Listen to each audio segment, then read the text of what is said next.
412 days, 46 episodes, 492 matches have all led to this moment. Tonight, the final 8 survivors of the most ambitious tournament in simulated wrestling history will face off to determine the first ever World Simuweight Champion.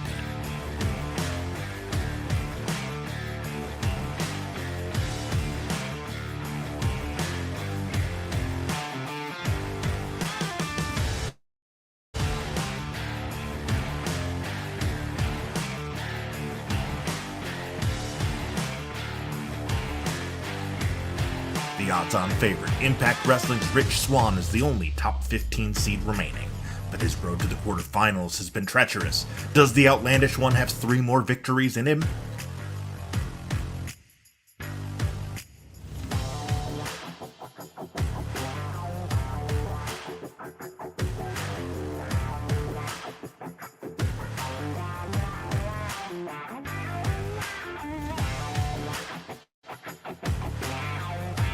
Australia's airbender Royce Chambers is the biggest underdog remaining, but is the only wrestler in the tournament with 2 victories over top 20 seeds. He's made a habit of overcoming the odds.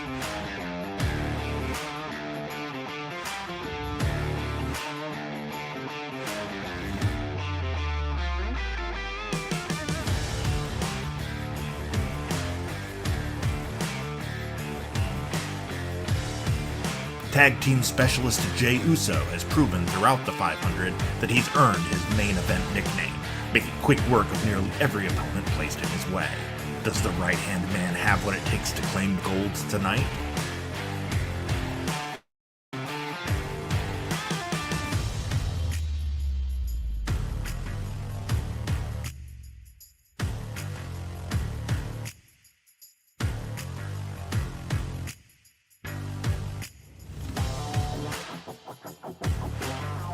Young high flyer Leon Ruffin has faced the steepest climb to the top of the 500. Will tonight be the night those grueling matches catch up to him, or will the memory of those improbable wins fuel his victory?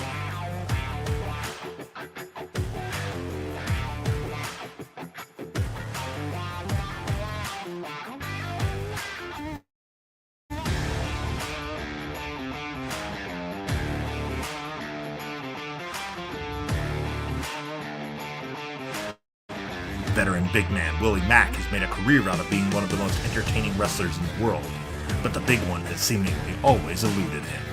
Can Big Willie break the curse and take home the World Simuweight title?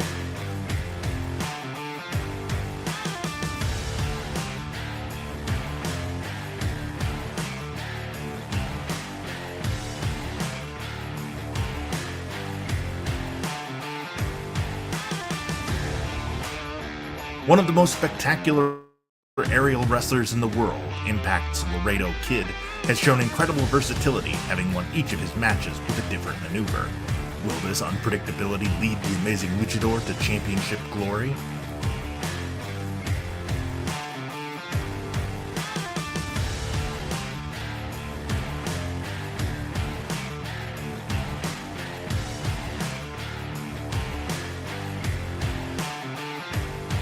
Baliyan Akki is perhaps tonight's wildest wildcard. A top name in Japan's Gato Move promotion, the young Indian star is a virtual unknown to American audiences. Winning the 500 would be an incredible way to make an impact on the global stage.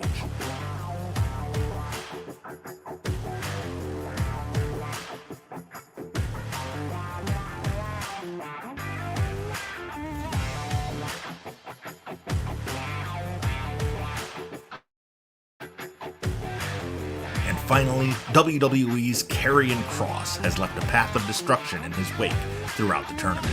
Having spent less than an hour combined in his 6 matches, can he dominate 3 more opponents in a single night to claim the title?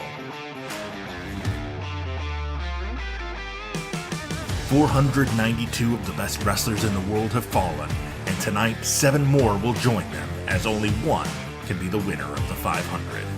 Those 7 matches, along with a cage match, a death match, and a battle royal await you tonight. And now, it's time.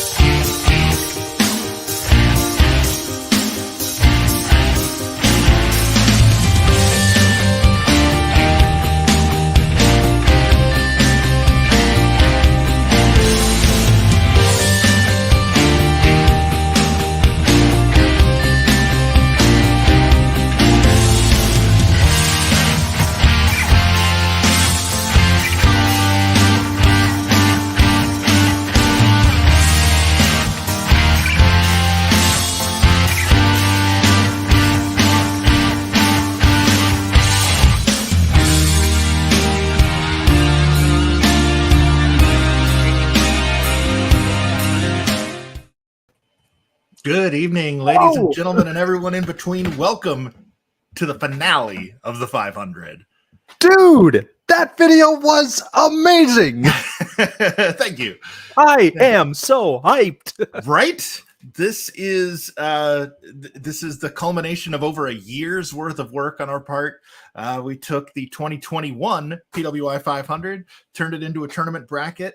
What began with 500 is now down to 8. One of the 8 men in that promo video you saw before we started is about to walk away as the first ever World Simuweight Champion. But we've also got 3 big matches on the undercard as well. Of course, Mike San Gregorio's back to join us for the finale. Welcome back, Mike.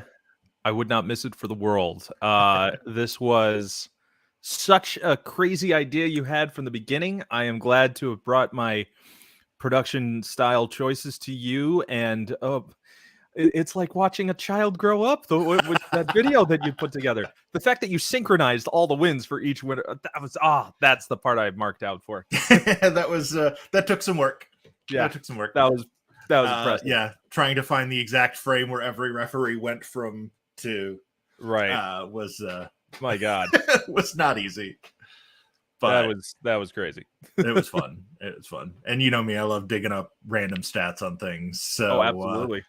This whole thing has been perfect for me. 47 episodes over the course of a little over a year. We didn't quite do an episode a week, but we got pretty close. I mean, quite a lot has happened in the wrestling world and in our own lives for us to be able to at least get as close as we did to finishing this before the next PWI came out. Yeah. So, and it was only a few weeks ago that it it's about a month and a half at this point now. Yeah. Because another new issue has since come out. So who's counting, right? Yeah. Me, because I count everything, but I don't think many others do. You are the stat man. So that's right. I should have changed my Karrion for this one. Man. So, I mean, anytime you've got a one-night tournament like we've got tonight, I mean, it's not a one-night tournament, it's a 47-night tournament, but it's all down to one night. Somebody tonight is going to win 3 matches to win the title. It's either going to be Laredo Kid, Royce Chambers, Rich Swann, Baliyan Akki, Jey Uso, Leon Ruffin, Karrion, Kross, or Willie Mack. Who you got? I'm going on Karrion Kross to win it all. It's the fact that he has dominated, truly dominated, absolutely, in this tournament has been impressive. And considering that in the real world, he's had just as an impressive comeback, thanks to real creative recognizing his abilities. Right. It's kismet, if you will. And we have had a series of ups, downs, lefts, rights, AB start that we have not seen in some of the most amazing upsets and shocking wins and long, arduous matches that just didn't seem like they were ever going to end. But also just the variety of talent that I have come to learn and appreciate through this tournament. Yeah. And I hope all of you who've been watching as well, and all the wrestlers that decided to follow us because of it, and all the indie talent that we've been able to engage with. Yeah. We're big on promoting indie talent, so this has been a blessing to open our eyes and expose our expand our wrestling palette, as it were. Absolutely. Tonight, we've got, as I mentioned, we've got the 7 tournament matches and 3 undercard matches. So during the course of the evening, you were talking about the, exposure to a global wrestling. Mm-hmm. We're going to see wrestlers from America, of course, Bulgaria, Japan, Mexico, Australia, India, Samoa, which is still technically America, but I'm counting it. Scotland and the UK, which Scotland's also part of the UK, but it's truly a global affair. And Ireland. Yeah. Over the course of, 10 matches, that's well over 10 countries I just listed. Now, there have been, in the real world, there's been historic 3 successful match wins in tournaments. I think my particular favorite was Kurt Angle's at King of the Ring. 2001. Yeah, and did he win that, or was it just that he? No, I can't remember. No, I think maybe it was 2000. It was he probably did win. I just don't remember what year it was. But yeah, that was the 3 in a row on the night, which was to me, I mean, like, that's why he is Kurt Angle. Yeah. Yeah. Ditto for Bret Hart in 93. Oh, yeah, absolutely. And I think that's why it reminded me of it, because I had Yeah. not seen such an impressive performance since. Yeah. And I feel like Kurt Angle truly was the American version of Bret Hart in regards to being able to tell such a good story. Yep. Not for nothing, but you know, Kurt Angle had a lot more personality in the sports entertainment side of it. Yes. Whereas Bret is, you know, truly a straight shooter. Bret is his father's son. Yeah. Oh, so much. But I love tournaments in wrestling. I think they are one of the best storytelling devices and the best way to see a variety. You get your buffet of wrestling styles, and things can come out of that. Feuds, tag teams can build, bonds can build, like respect or ultimate like rivalry can finally have like one more chance to face off against each other, and you could see so many things sprout off of it afterwards. Like the people who fight the critically acclaimed matches within, you know, the middle of the tournament can be seen as like a next tier contender for a top spot. And it's something that I think, you know, New Japan loves tournaments. They absolutely love tournaments. AEW absolutely uses them in what I feel is the correct way for you know, contendership and stuff like that. There is signs that WWE now with Triple H involved in charge is that it will evolve, and there are going to be more. Apparently, they are trying to copyright Queen of the Ring finally, which is very smart. Yeah. Well, and they also just announced the SmackDown World Cup this week. Exactly. I love that. And I want to see more stuff like that. The most confusing tournament of all time still is the G1 Climax. There are points and round robin matches involved that I cannot wrap my head around, which is why I always end up watching highlight reels and then only the finals. But the New Japan Cup I can get behind because it's just a single elimination. It's tournament. Straight bracket. Yeah. Do we consider the Bound for Glory series a tournament? There's a lot about those days I like to forget. I was going to say, because if it's a tournament, that is the most confusing tournament there's ever been.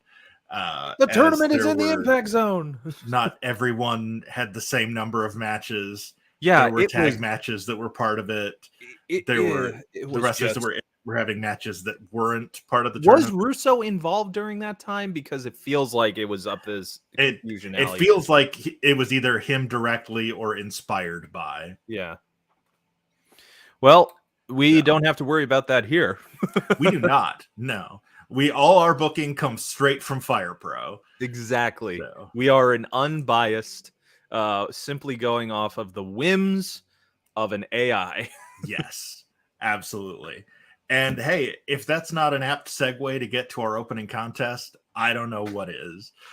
Those of you that have been following along with the tournament, thank you. Thank you. Yes. First of all, on episode 44, 3 weeks ago, you bore witness to the one and only tie in the tournament when Miro and Masaaki Mochizuki fought to a double countout. Of course, that then turned into a three-way that Miro won to advance.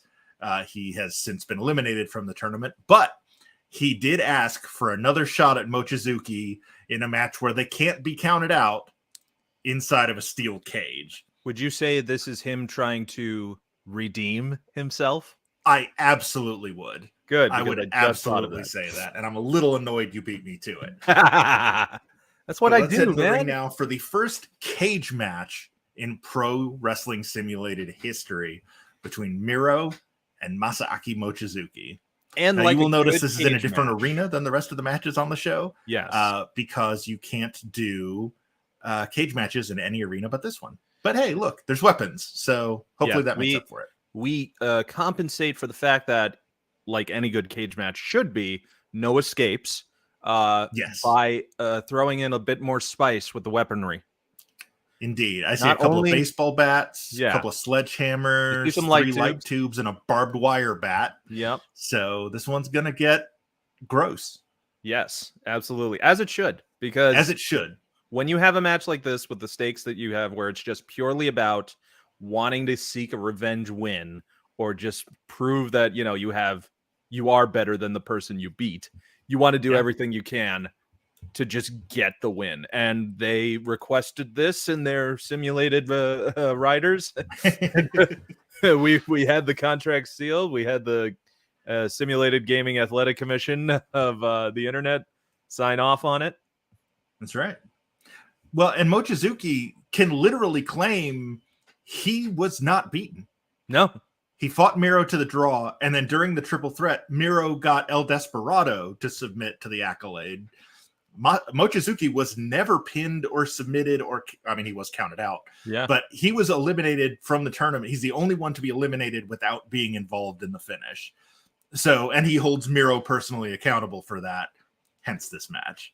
And now we have to find out who truly will have game over. Yes, that's right. It means double things now in this world. Yeah, absolutely. It is a multifaceted catchphrase now. Now, I know what you're asking yourselves, viewers at home. What happened to, we almost found out what the sound was. Well, it turns out that OBS hates us. Yeah. You want to talk about trial and error. Pat was up for hours figuring it out. And then just before we were getting ready to go live, nothing was working. And we troubleshooted everything. Yeah.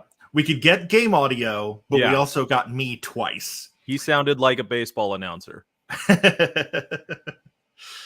We can put background music, though, on from here. So. Yes, we can, and I meant to. Yeah, let's get a little atmosphere going. Yeah. As Miro yet to use, neither using any weapons, I've noticed, but strictly going for strikes and brutality with grappling. No Rhea Ripley in this one, so this is not her brutality. No. Dear God. Actually, let's do the puns don't end. Cinematic. Oh, that's just trippy. This sounds like the music that you would hear commercials that sells on CDs for helping you sleep. Yeah, it does. It's like Enya is going to be on next. Right. All right, yeah, let's just go back to The Rock. Yeah. That's become sort of the unofficial secondary theme of the show. Oh, now, my God. Falcon Arrow Brainbuster. I have been watching a lot of compilation clips of there's some great YouTube channels of just tag team move compilations or finishers or try to see how long you can watch in the hardcore matches spots. So like the try not to wince videos. The oh my God spots are some of my favorites. But I've yet to see like a pure striking compilation, That's something I feel like there are just it would probably mostly be like a lot of Shibata. a lot of Shibata. Who is a walking miracle right now. Depending on how far back they went, there would probably be a lot of like Misawa and Kobashi. Yeah, if you look at the All Japan clips, my God. Hansen, Kenta Kobashi. Basically, I think All Japan wrestlers truly hated each other. In the mid-90s, those guys were trying to kill each other. They just wanted to, what is this selling? I'm going to kill him. Right, yeah. What is K, babe? No, I don't know that person. What is a work? Spinning Brainbuster by Mochizuki hooks the leg. 1, 2, 0.9 gets the leg up. That would have been it. Still, on any other night, that would have been the finish. Nearly 10 minutes into the match. There it is. Nobody's I thought he was going for the accolade. Or the game over, as it's now called, yes. Hopefully we see Miro return AEW television soon. I feel like the championship eliminator tournament is pretty much perfect for him. Oh, yeah, absolutely. 2.9. Oh, still.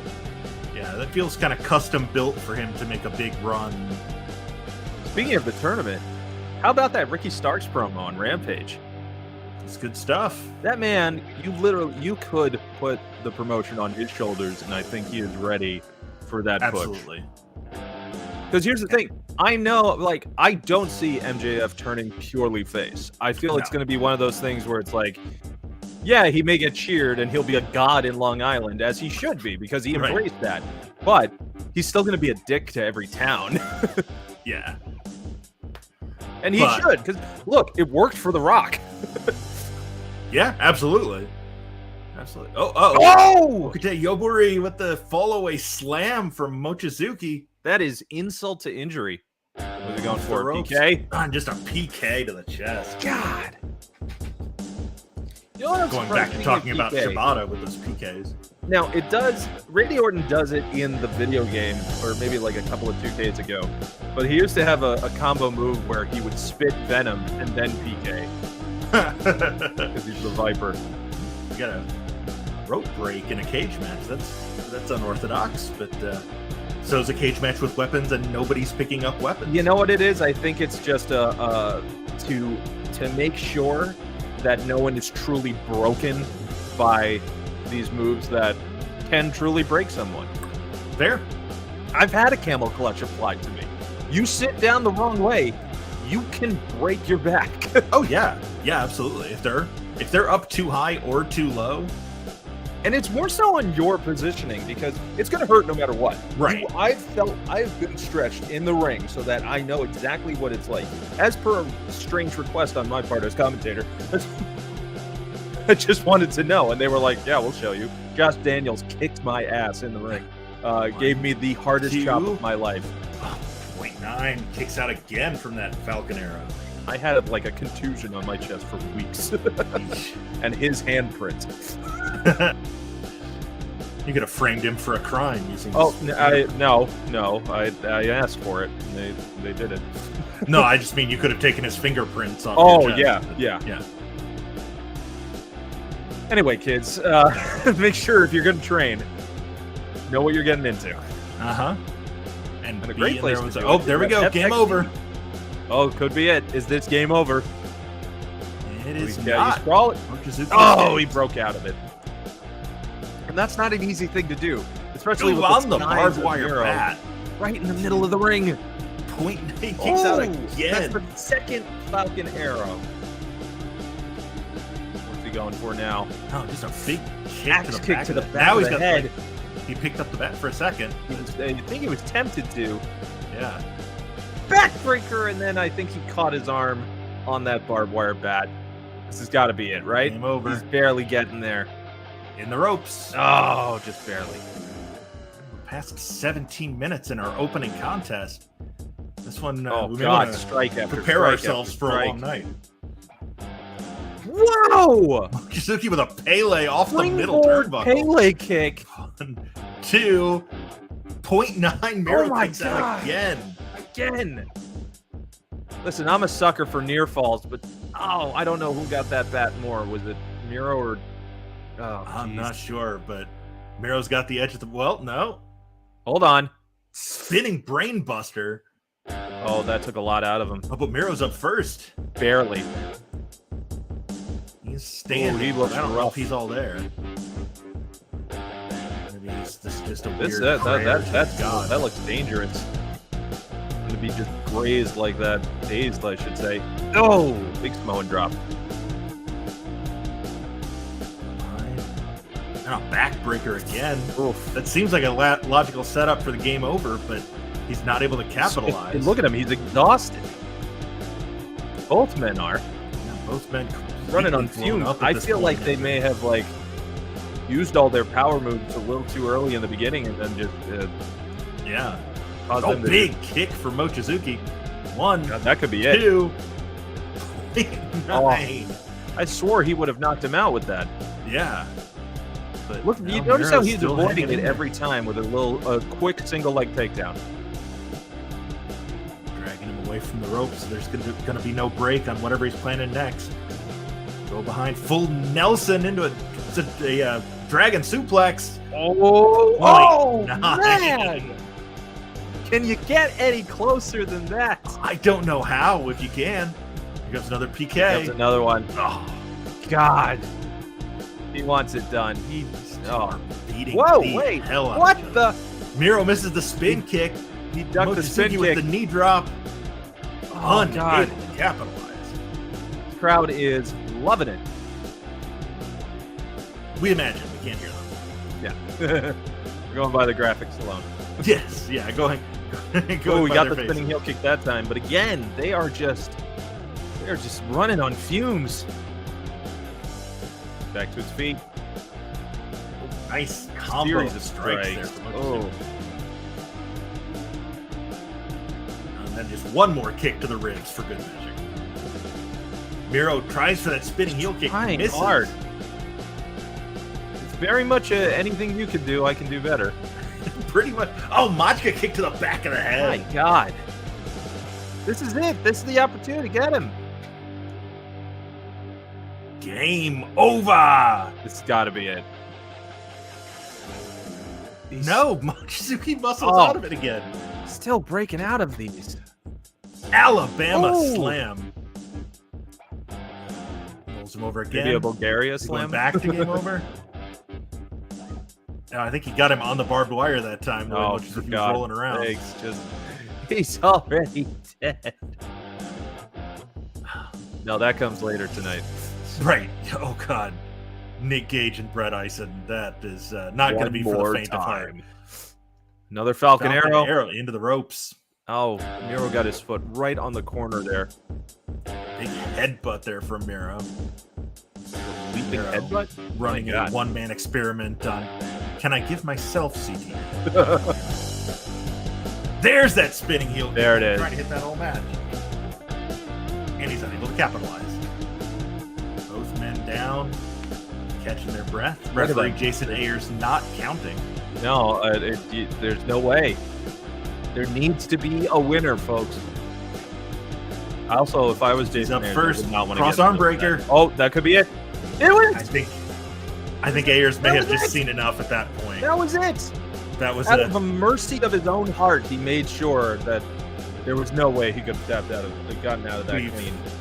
What Been a talking match! about referee's discretion this entire tournament. That's exactly what that was. What a start! 100% quality match to open Hell the yeah, night. it was Well done, fantastic. Masaaki Mochizuki. Hot Got to be start. putting himself in contention for a future World Simuweight title match. He, again, was never pinned, never submitted, True. never disqualified because there hasn't been a single disqualification in this tournament. That was Referee discretion. what in the words of good old JR, a slobber knocker. Oh, yeah. A Good old lot of boss slobber fight. was knocked in that match. You love to see it. All right, I know I gotta back out of an entire menu because you can't just set Cage as an option. It's an entirely different subhead in Fire Pro. But And by the way, speaking of training, want everybody to know that Pat has been doing an excellent job at FXE's Wrestling Academy, and you should be watching the documentary series, The Academy, that they have posted up on YouTube. Fantastic insight into literally the future of pro wrestling with these talents. And not only do you get to see from the perspective of the wrestlers, but you also hear from the coaches, and you hear from Pat as well. And you really get like a good insight into not only what does it take to become a professional, but also you see the side of training that you usually don't see, which is how to actually wrestle for television. That in itself is like very much like how, as a theater major, I made sure that I wasn't focused on one thing, because I knew if I was going to be acting, I had to learn how to act for television or act for film. It's a lot different than performing on a stage. When you're on a stage, You're literally making sure the entire crowd sees you and hears you. When you're on television, your camera is the only thing that you have to make sure where you are, where it is, and can it be seen the right way. And it's the translation from that into professional wrestling is no different.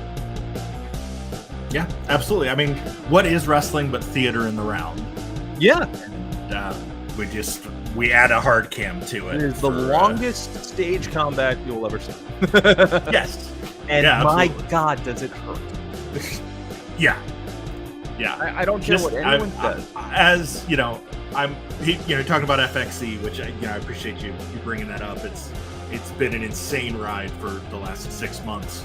But I'm on the creative team there. I'm in training to be their play-by-play announcer when we start doing shows in February. But I've been in the ring a couple times to shoot footage for the reality show. But I've also, helped out reffing some practice matches and stuff. And I mean, even just like counting a 3 count hurts. You're just slapping the ground. Those mats, they don't quit. No, there's no forgiveness in pro wrestling. No, and you saw in today's episode, if you watch today's episode 8, available now on YouTube. Available now on YouTube. Wrestling the Academy. Yes. It is not uncommon for one or more of our wrestlers to push themselves so hard they have to quickly run outside the building and empty the contents of their stomach. Listen, in the parking lot. That happens. Like you tell anybody who's ever done like hardcore training and exercise, if you have been like doing it for marathons or if you've had any military drill experience, you know that your body is not meant to run that much. And when you're literally, your job is running off of steel cables. We may call them ropes, but they are taut, vinyl-covered steel cables. Yep. And that in itself is a training experience. Yeah. Your body has to basically calcify. Yeah. Yeah, absolutely. That's always one of the, like, kind of a popping the cherry moment for a new trainee. Oh, yeah. The first time they get rope it's a rash shock on their back. When you take your first back bump and you do it right, it's still a shock because you're hitting solid wood. Yeah. That may be layered with a protective layer of foam, but it's not much. Right.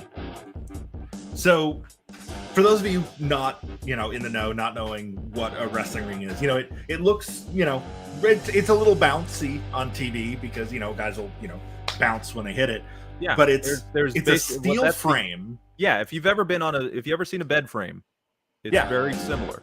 It's just, but it's, 15 by 15 or 18 by 18, however big your ring is, with wood covering the metal grid part of it. Panel. And then a thin layer of padding on top of that, and then canvas stretched over that. Yeah. So mostly you're landing on wood and steel with a little bit of padding, essentially just there for aesthetics. Now imagine with the bounce from the beams and the support that's underneath, trying to run without tripping. Yes. And just walking from one end to another. Let alone keeping your own balance when lifting up, even though that you are supporting the other. Still, it's just, you are relearning everything your body instinctually is going to tell you to do. Yeah. There's a reason why when wrestlers are out of the ring, wrestlers how to take a bump. Yeah, there's a reason why when wrestlers are out of the ring and you see them walking casually, they're walking slowly and slightly hunched. It fucking hurts. Yeah, and your body, it's something you have to coach your body into doing because everything in you is about self-preservation. Yeah. And falling backwards hard intentionally goes against every one of your natural instincts. No one goes out of their way to do it normally. No. And that's the first thing you learn in wrestling school is how to fall backwards safely. And move with your left foot. Yes. And then how to feed up using your right knee.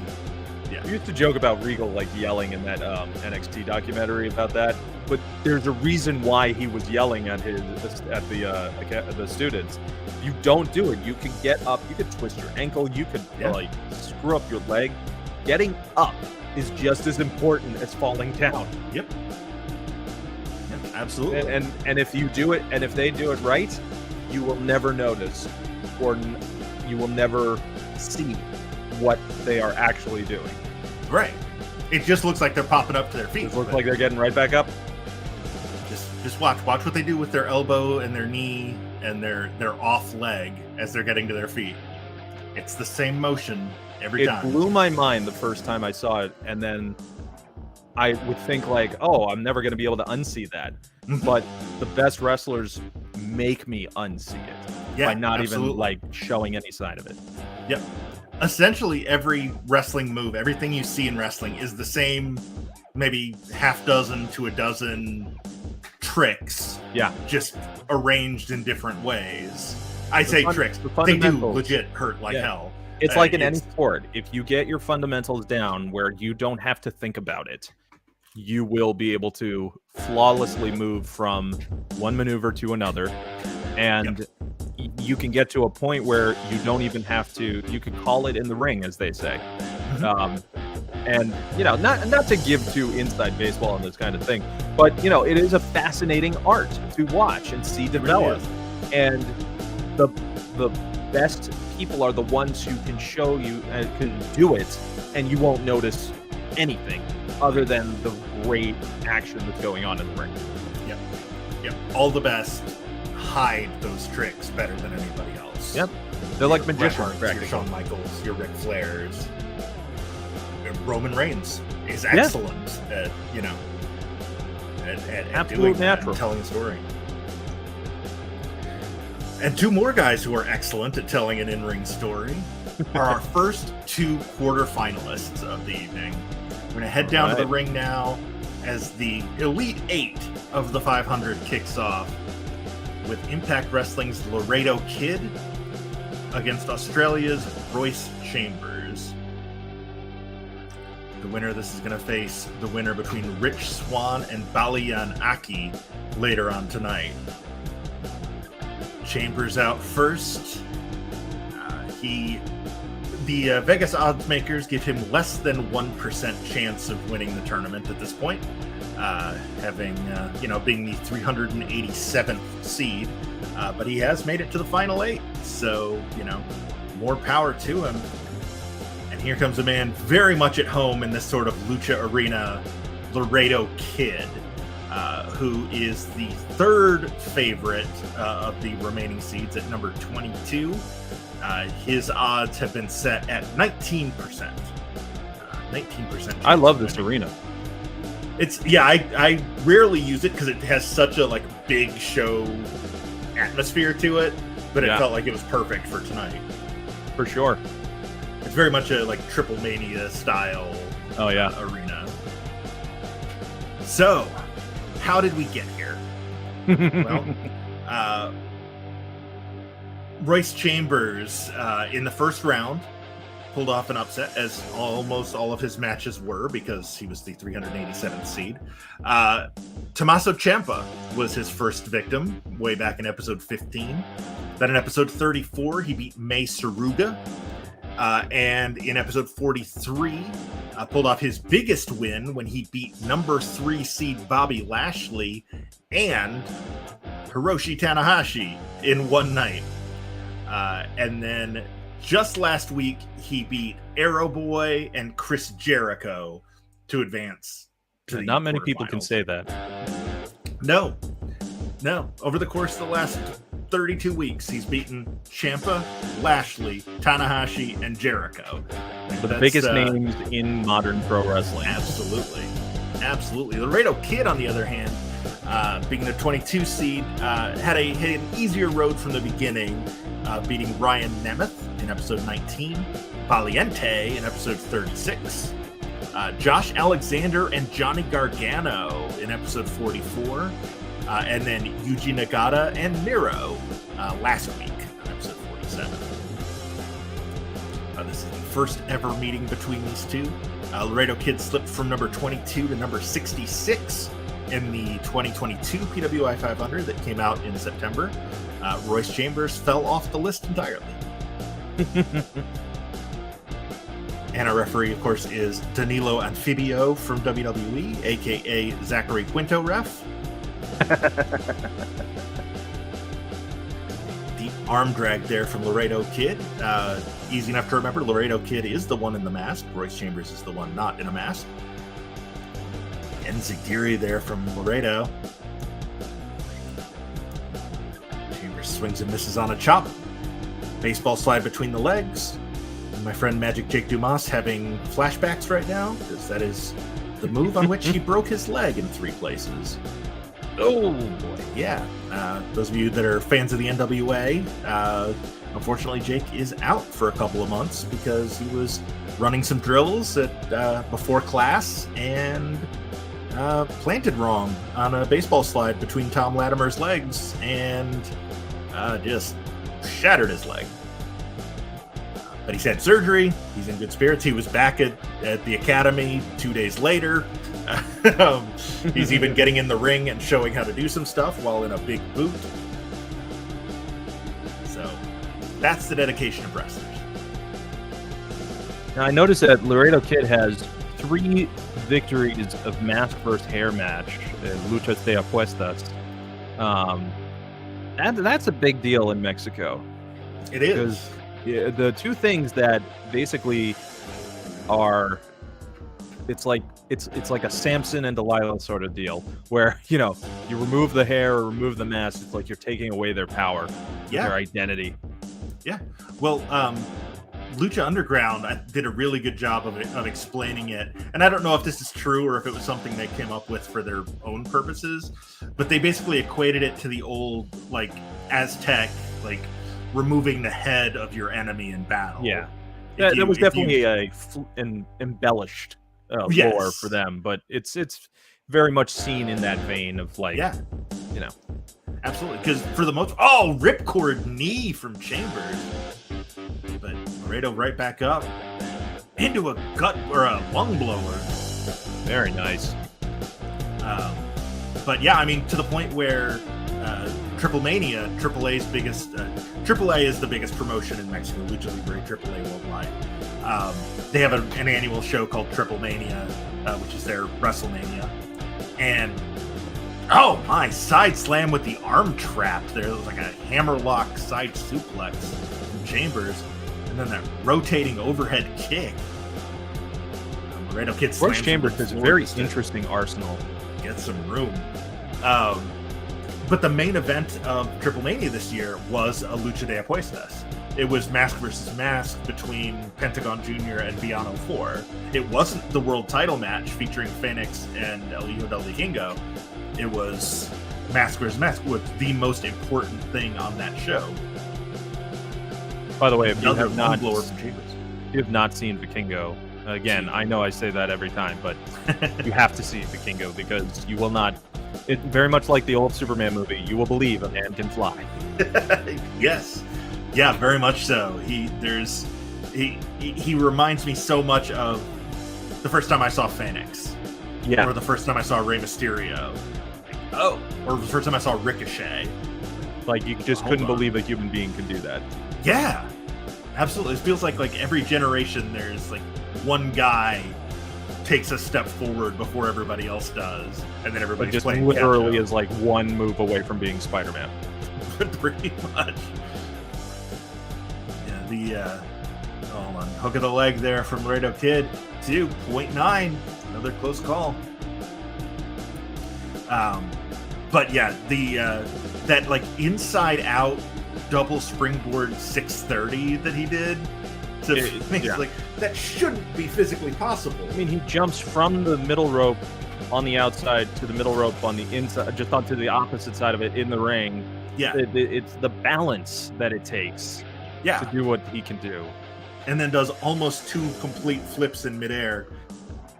Well, there's that Tornillo moonsault. My goodness, that's the move Kid used to beat Miro. Acrobatics. Super kick. I've always wondered how crazy and upset would seeing he's won with this dropping the dime before. 2.9, or I guess that was the West Coast close. pop. Maybe that's the West Coast pop. Gold Coast pop? Could be. Yeah, I Gold don't know Coast, enough about yeah. Australian. Gold Coast geography. is about as close as you can get. I only know of Gold Coast because there's a theme park there. Yes. Come to think of it, that's probably why I know it too. Frog by Kid. Oh, it looked like he was going for a Rana, but he was able to get out of that one. Slammed on the brakes. The good thing about all these wrestlers in the tournaments, they have been able to study each other's matches. Absolutely. And several over because of the fact that there's been that many matches for them to each watch. Yeah. Yeah, absolutely. Everybody tonight, except for Rich Swann, has had 6 matches during the course of the tournament. Swann's only had 5 because he had a bye in the first round.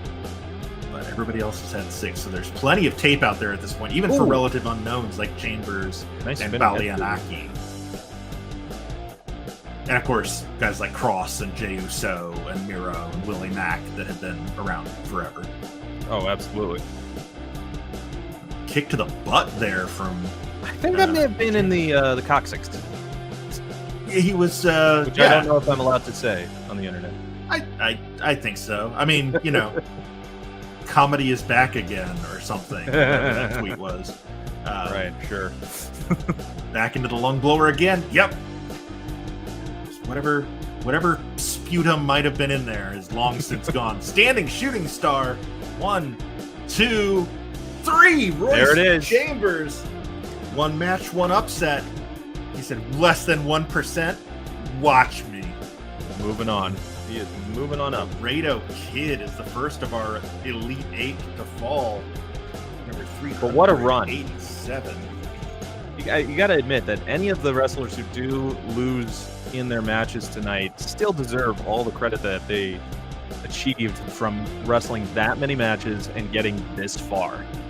Absolutely. To have made it to the finale alone is incredible. Yeah, it's no shade to Laredo Kid. There is no shame Absolutely in not. losing to Royce Chambers.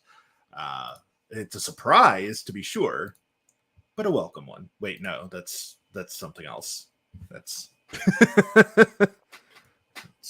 don't think too hard on that, everyone. Yeah, don't be thinking about your Phantom Menace quotes. Now I'm setting up the second quarterfinal match. We're about to find out who's going to face Royce Chambers later tonight in the semifinals. Speaking of matches, and we were talking about Shibata earlier. I can't get enough of him. I love to see when a wrestler has a comeback. I love to see their like greatest hits and see those moments where it's just like this. How did this match how did it exist? How did something as beautiful as this did? I don't think I've ever seen a bad Shibata match.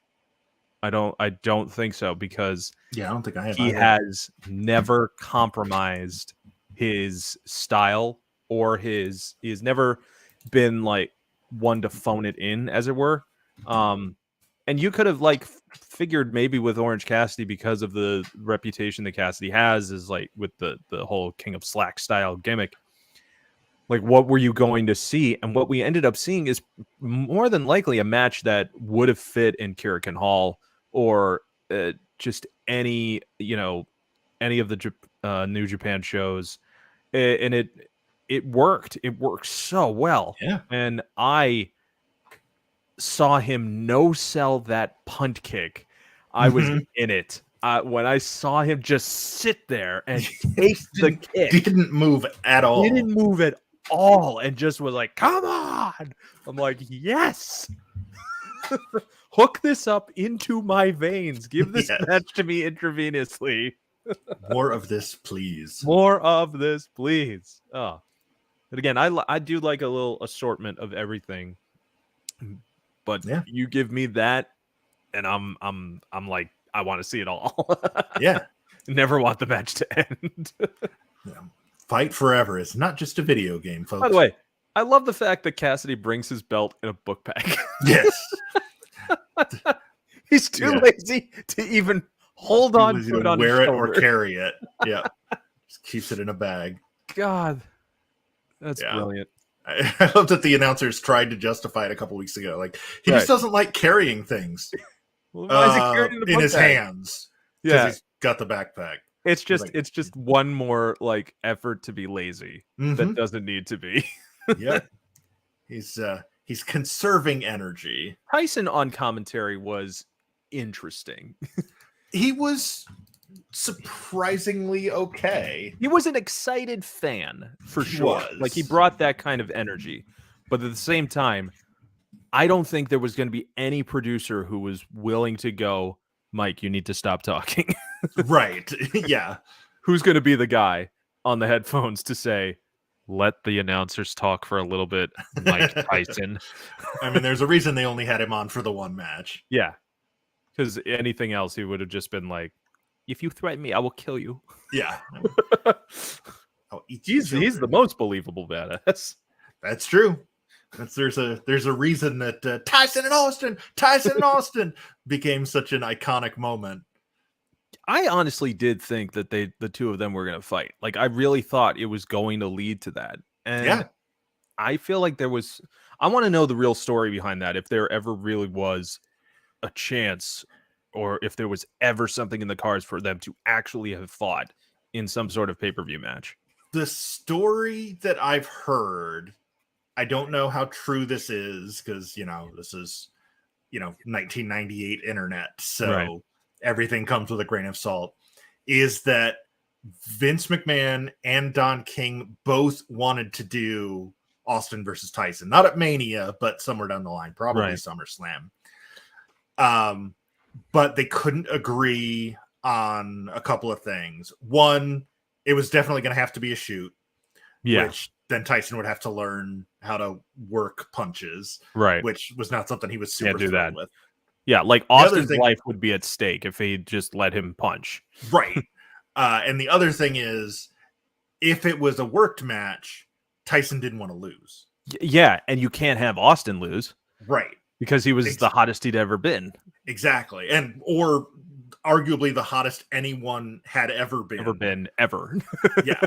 And, so WWF wasn't going to let that happen. No. But Tyson and King weren't going to let him get pinned clean by Austin. So it just never came to be. I think they probably could have pulled off like a tag match, like similar to the like Hogan and Beefcake and Savage and Zeus match. Look, not everybody's going to do business like Bam Bam did with Lawrence Taylor. Right. That's true. Or because you could have ended up in a situation where, Bart Gunn ends up winning the Brawl for All. Right. Yes. Yeah. The tournament that was set up to get Steve Williams over ends up being won by a mid-card tag team wrestler. Completely backfired. Yep. The Dark Side of the Ring episode on that tournament is fascinating. I haven't seen that one. I've heard it's good. Oh my goodness! Please go out of your way to watch that one. The Owen Hart one's just too depressing. I will never be able to see that one again. Yeah, the Owen Hart and the Benoit Pillman one were both really. Oh, and geez, okay, so yeah, I forgot. Wrestling can be very sad. Yes, it can. Yeah, it's there is definitely a dark side of the ring. Yeah, which it's better. It's better now. It's significantly better now. There are still problems. It's not, it's still at its core a carny business. Yep. But the efforts that have been made to make wrestling safer, more inclusive, more progressive in some ways, preventing people from getting brain damage. Yes. Yeah. I say progressive with a grain of salt because WWE did just do a pay-per-view in Saudi Arabia over the weekend. Yeah. So, speaking of head injury prevention, I mean, Chris Nowinski has done some of the most amazing progressive work in CTE research. Ever since he got his, he just became probably the biggest advocate and one of the leading experts in terms of being an athlete turned expert. Which is fantastic. So there are good things that can come from the past that the mistakes are no longer going to become an issue. But again, with every new era and year that goes by, there's always room for change. And Absolutely. thankfully, we are in an era where we are amongst fans who want to and accept that change more so than the 65-year-old demographic that apparently still watches NXT. NXT, right? Yeah, yeah. Specifically NXT 2.0, but yes, that stopped. Yeah, the people that were adults during the Attitude Era, right, all migrated over to NXT 2.0 because they couldn't get their Sable and Sunny, but they could get their they were our age then. yes, yeah, and now they're just bitter and old. Yes, yeah, they missed the good old days. But yeah, it's a fascinating business. If you're watching this, we presume that there's at least kind of a base level knowledge of how the business works and its history. But man, it really is. If you just happen to stumble across this somehow, or you're a friend or a family member of one of us, and you're just like, oh, I'll support them. It's worth it's a great time to be dive. a fan. It's a great time to be a fan, and there's so much available to us. Just take the opportunity to find where you can and watch how much, and support your favorite wrestler, especially if they're not signed to any major company. Pro Wrestling Tees is like basically the it's your way of like buying music of independent artists. Just buy their t-shirt or their merch. Yeah, it's like, listening to a song you like on Spotify and then buying the record. Exactly. It's, I can get this for free, but I want them to know that I support them. And that's, buy the merch, pay for the pay-per-views. And see the variety of a local show. You never know who you might find. I remember seeing Anthony Bowens on a New Jersey in a show in Rahway, and now he is a tag team champion in AEW. Like, I thought he was just just a great looking guy who had a lot of talent behind him, and people were I thought it was like a good local thing. And now I see him on television every week. So you never know who can become the next big star. Yep, absolutely. And again, to talk about how far wrestling has come, he's openly gay, and he's one half of the World Tag Team Champions and one of the most over baby faces in wrestling. That's and we've seen all thing that would have happened 20 years ago. We've seen so many different people who, however they identify, whatever their orientation is, whatever nationality they are, whatever they are as a person, all of them have been accepted by either some major promotion or have become, one of the biggest icons in LGBTQs.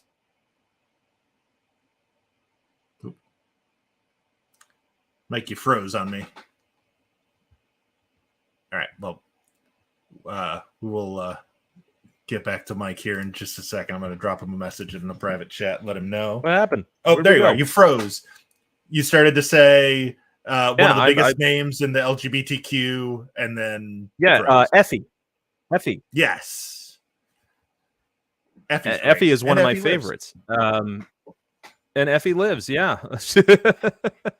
Effie was in our tournament early on. Yes. I think Effie went down in the first round. Let me double check that though.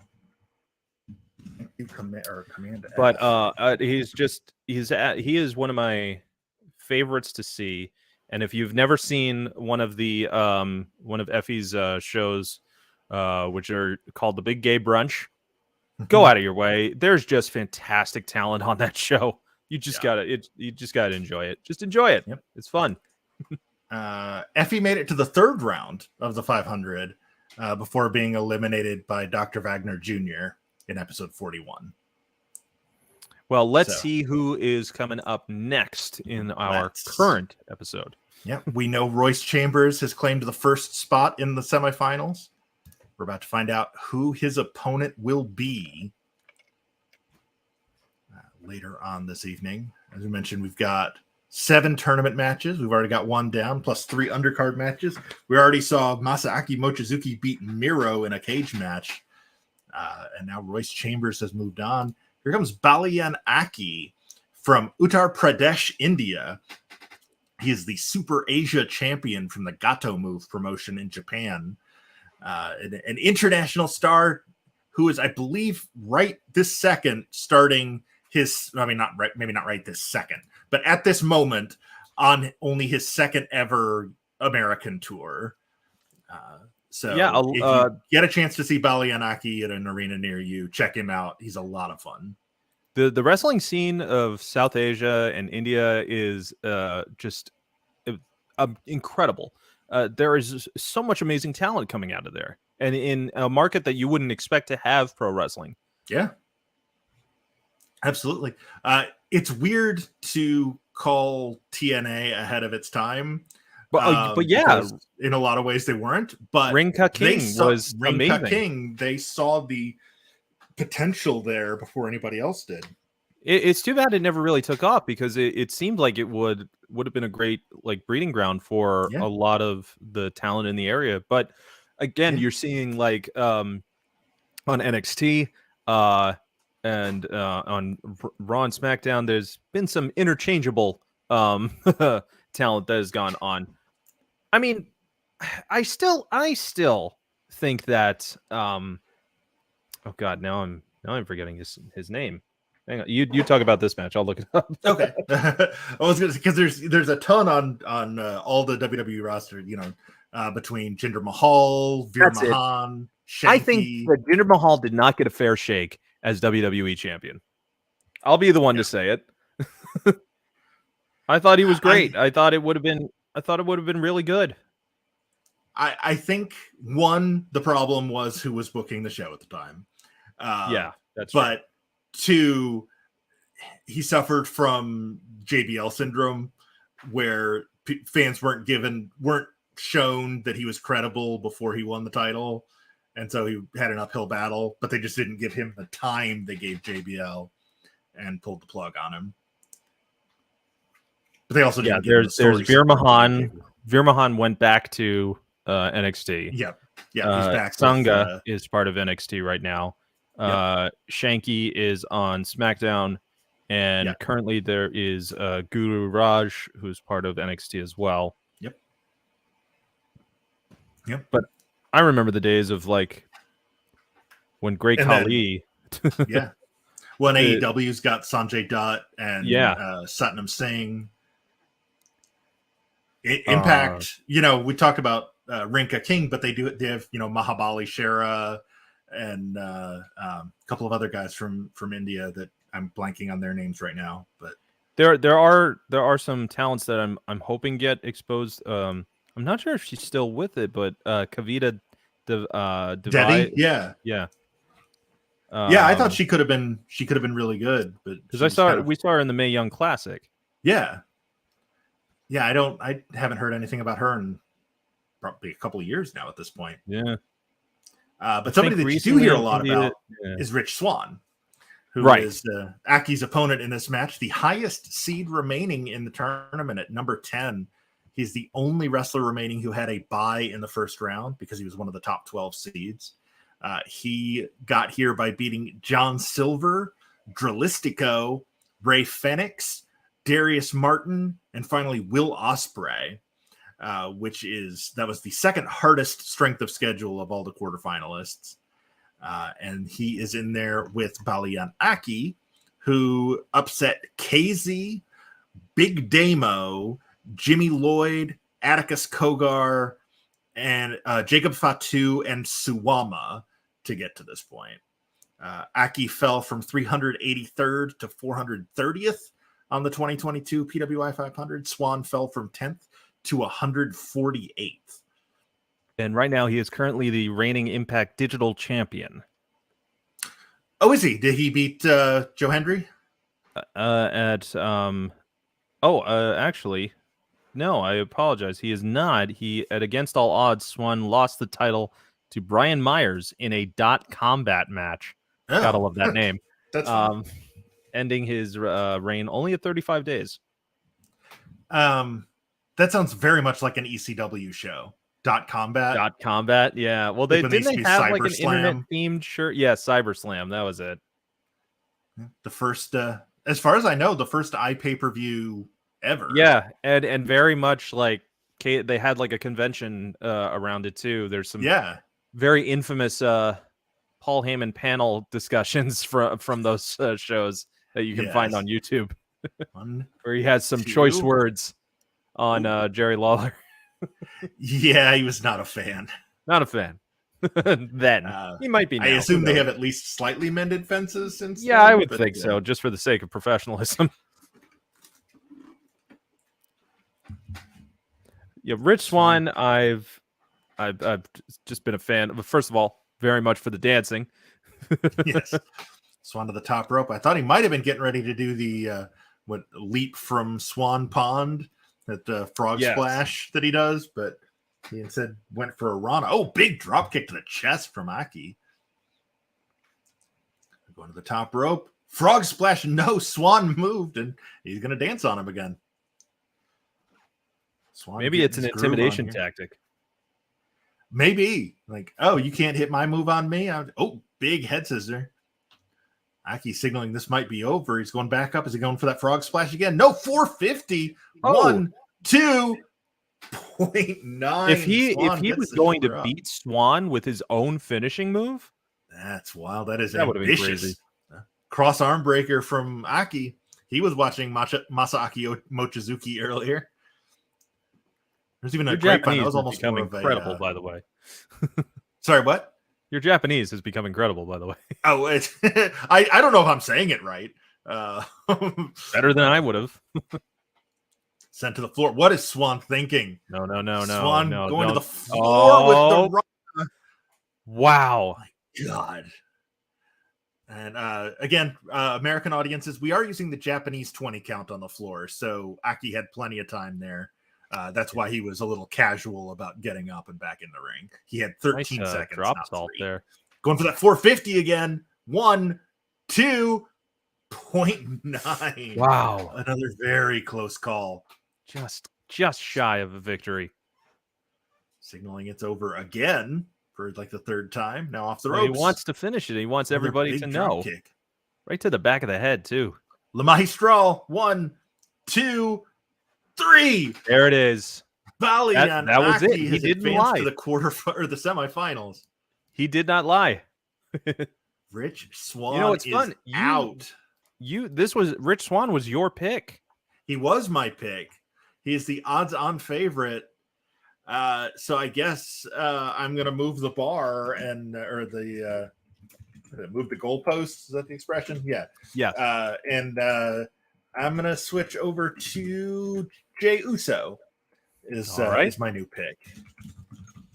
You think 95%, the worst match of the night, according to Fire Pro. Well, yeah, by 5%.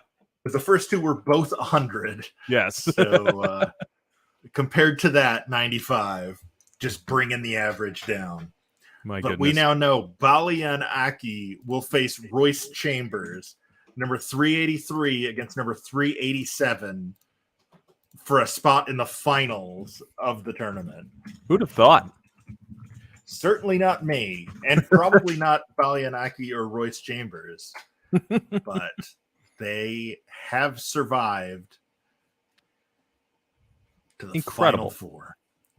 One of them will challenge for the title in our main event tonight.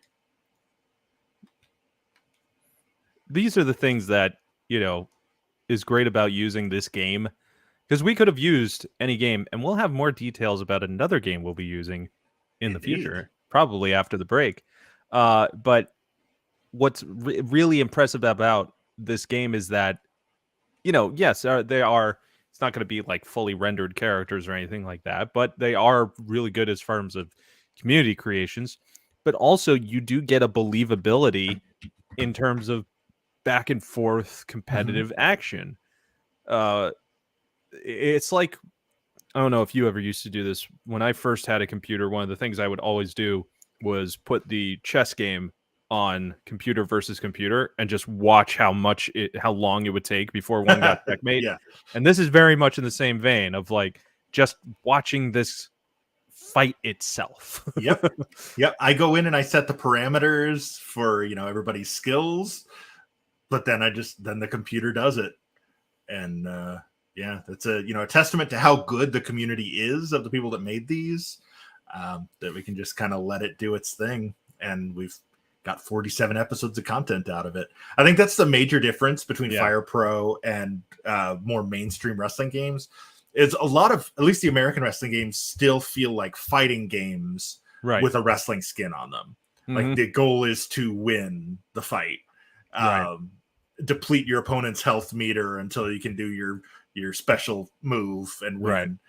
Whereas Fire Pro is it's about as close as you can get to actually like working a match. Right. Like there are momentum swings and there's like, the wrestler's stamina comes into play, and the matches are paced different depending on who's in them. All of the real life skill sets come into play. All the way down to there's a reason why people are still playing Fire Pro Wrestling. And the like down to the point where you saw in the opening video, syncing up the finishes of all of the previous matches. Not the 3 counts weren't consistent because each referee has their own cadence. Like that's the attention to detail in this game. Like an Aubrey Edwards 3 count is going to be faster than an Earl Hebner's 3 count. It's just it's wild, the attention to detail in this game. But tonight is going to be the last night we use Fire Pro in one of our tournaments. But again, more on that after the break, which we will be taking after not this match, but the next one. Our third quarterfinal is kicked off with Leon Ruff making his way to the ring. Leon Ruffin, currently. He was Leon Ruff when he was in NXT, when he was the North American champion. He got here by defeating Caveman Ugg, Chris Dickinson, Trey Miguel, Gunther, Kota Ibushi, and Luchasaurus. I think the win against Gunther was shocking. Probably the most shocking win. Yeah, agreed. Of his matches, that was definitely the most surprising. Jey Uso, main event Jey Uso. He's going to feel a little the unified tag team champions in WWE. It only says Raw because it'll only list one title, even though he has both. Is he feeling Usi tonight, though? That's the question. Here's hoping, because Jimmy's been having problems with that. Please tell me you saw. Please tell me you saw the bloodline break. Oh, of course. No. Stay right here. Stay right. Loved it. Roman was so good in that, recovering. And, dragging him into it with him. So good. And Sami Zayn is amazing. Sami Zayn is the best thing in wrestling right now. Really? I love Orange Cassidy. I love what they're doing with Hangman. But man, Sami Zayn is just killing it. And everyone always thought like, oh man, Sami Zayn, like he should be, the big serious guy. And I'm like, he was El Generico for majority of his career. Yeah. I think this is now, he's been Sami Zayn longer than he's been El Generico. I think that's right. Yeah. And all of the stuff that, people loved, he's doing without a mask. Yeah. He's just not absolutely going to want to dive through turnbuckles for a DDT because that's not very long lasting in a career. Right. That's not a thing you can do when you're 50. No. As our truth learned the hard way on NXT this week. That was unfortunate. I saw that wishes, live. Ron. Glad to hear it wasn't as bad as it could have been. Yeah. But it was still a nasty spill he took in that match. Jey Uso got to this point. Look at Ruffin run away, like just mouse his way out of these moves. Yeah, he's done that a couple times now where he just kind of ducks and covers and crawls between Uso's legs. He's a stick compared to everyone else. So it's easy for him to get out. Like, 157 pounds? Yeah. That's he's soaking Uso's a big guy at 6'2", 242, but it's rare he outweighs an opponent by almost 50 pounds. It's funny when you see, he's going for the Uso splash off the top. 1, 2. We over quick. 0.9. That would have been the fastest match in the tournament. Ruffin was Jay not allowed does have not allowing 3 of the 10 shortest matches in the tournament. Those were standby. You can talk for a second while I'm pulling that up. Well, what I was saying was that it's always fun to see the real life scale of wrestlers, because you think like Roman Reigns, okay, you see him in the ring and you see people a little shorter than him, so you're thinking like, oh, okay, so they're around my height. Wait a minute. Yeah. And then you realize that Jay is 6'2", which is much taller than me. So Roman Reigns is a freaking giant compared to so these guys they're not small. I mean, well, Leon Ruffin is small, but like, these guys, the average height of a WWE wrestler, I believe, is 6 foot. That sounds right. Uso with the splash again, 2.9. He's got 10 seconds to break the record for shortest match of the tournament. He missed the Savate kick. So 7 minutes 21 seconds to beat Nick Gage 2 weeks ago in round 6. 7:25 to beat Matt Jackson in that same episode. Yeah, that pendulum drop kick in the corner from Ruff. Yeah, another big drop kick, almost a drop salt. Got to be it. Cover him, come on. 7:34 against Dolph Ziggler in round 3, 4, whatever round that was. He also has victories over Janai Kai, Psycho Clown, Crucifix, 2.9. This is Janai crazy. Kai, Psycho Clown, Emi Sakura, Dolph Ziggler, Matt Jackson, Nick Gage. Also, hold on. Big cross body off the springboard. Ruffin has been flying all over the place. I think he knows he's not going to be able to. I mean, he's got the size disadvantage. Oh man, just those paint brushes and then an enziguri back to the frog splash. So many lefts. He's begging for a right. 1, 2, 3. That did it. There it is. That did it. Jey Uso continues his dominance of this tournament. That's not without having to fight a bit harder against the very scrappy Leon Ruffin. Yep. Ruffin put up a good fight, but that was the 5th sub 10-minute match for Jey Uso in this tournament. Yeah, he is 844 does not quite crack the top 10 overall, but it's still, that's a quick victory. And number not all great matches have to be 20 minutes, folks. It's true. Unless you're Fire Pro Wrestling's AI judge. Right. Man, Jey Uso, 81% for that one. I'm kind of like, as much as I love the Usos as a tag team, I really want to see Jey like in that main event spot. Yeah. Just all of this stuff that's going on with him and Roman is just so much fun to watch. And you're waiting for the other shoe to drop. Just what is it going to be that makes it finally happen? Yeah. But now he's hurt. Yeah. So I don't remember who it was that suggested it on Twitter, but somebody said that having Sammy step in and defend the title absolutely under the Freebird rules. Sammy Uso.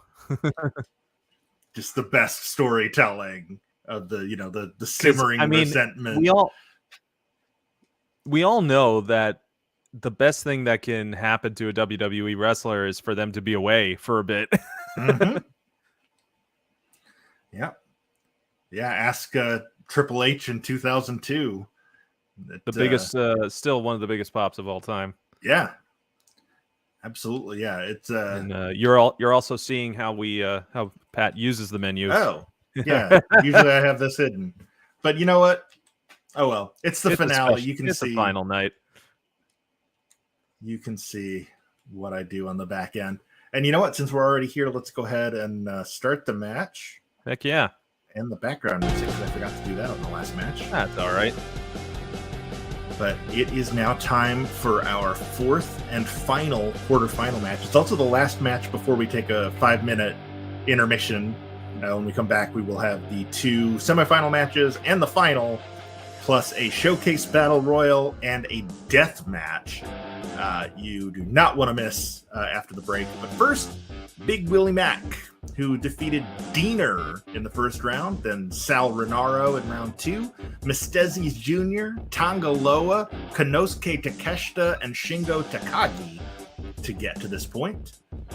And then there's Karrion Kross, who destroyed Mr. Iguana, AC Mack, Scorpio Sky, TIM, the former Timmy Lou Retton, Antonio Honda, and our favorite Don't Die Miles, who I was hoping would make it this far, but no one has been able to escape the cross jack. No. Whoa, a stunner right off the beginning of the match. My God, stunner! What is going on? Oh man, my heart stopped for a minute. That was insane. That would have been far and away the shortest match was in the insane. tournament. And statistically not the biggest upset, but I think it would have to be the biggest upset. That was... Oh man, wow. Talking about only a video game Uso like that could can make me do that. 6th and 8th shortest matches of the tournament. Kross has had the 4th, 7th, and 10th shortest matches. Shows how much Willie Mack wants to win. Yeah, just going straight for that stunner. That was impressive. Well done, Willie. The sad thing is that might be the best opportunity he has in this entire match. Oh, there come the cross arms.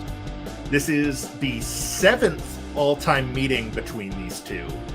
That's right, because they've both been in Lucha Underground. Mm-hmm. Yep. And then in Kross Impact. has... sorry, go ahead. And Impact as well. Yep. That's right. Yeah, Kross has 3 wins. Mack has 2. And then they both were part of a Royal Rumble on the Indies that they both lost. They've had 3 singles matches, and Kross has won 2 of those. And small package, he wanted to win another, but they were in the ropes. Referee Paul Turner was not about to count that. Going for a pin after the suplex. I feel like Kross is trying to break that record for shortest match. Mack just playing keep away at this point.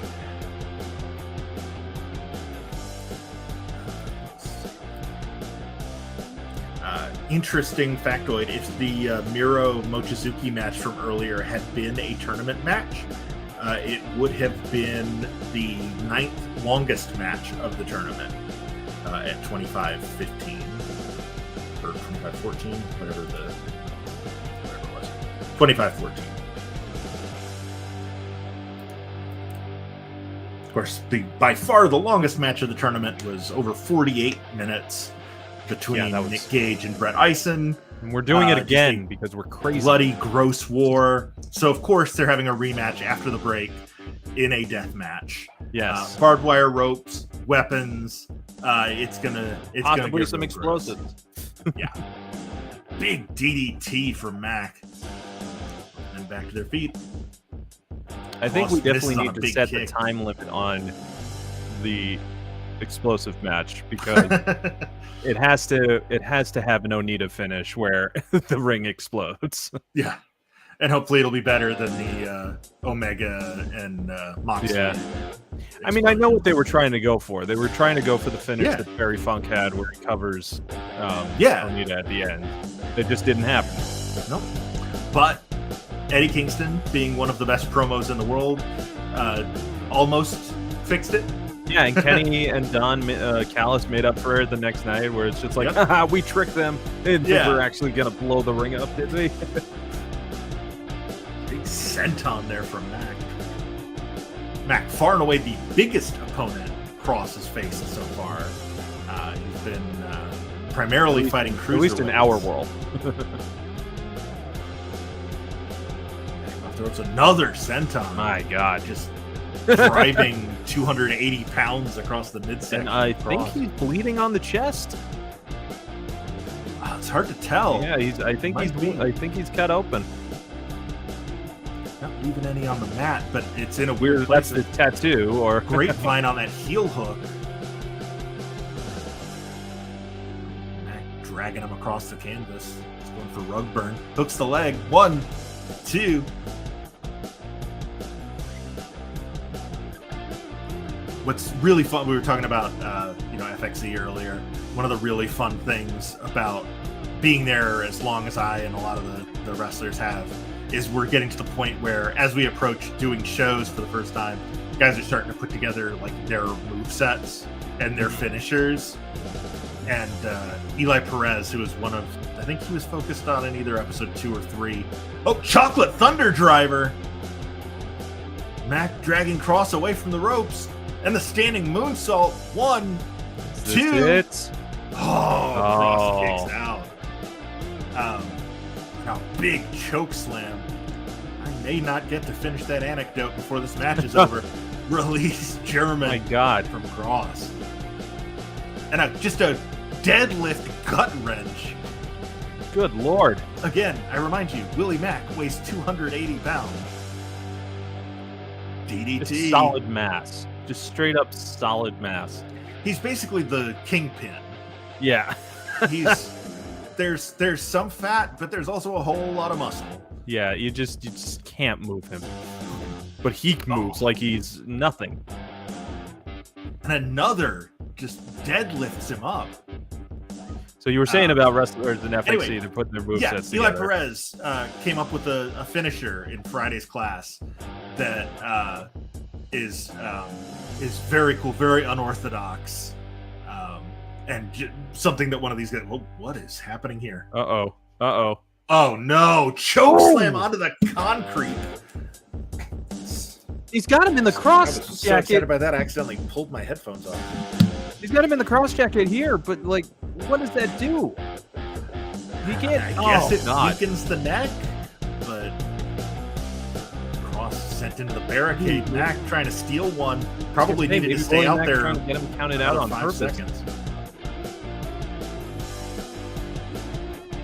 I don't know. But anyway, one of the moves one of these guys did earlier reminded me of Eli's finisher, and I'm excited for you guys to see it. That was the moral of that story. The TLDR.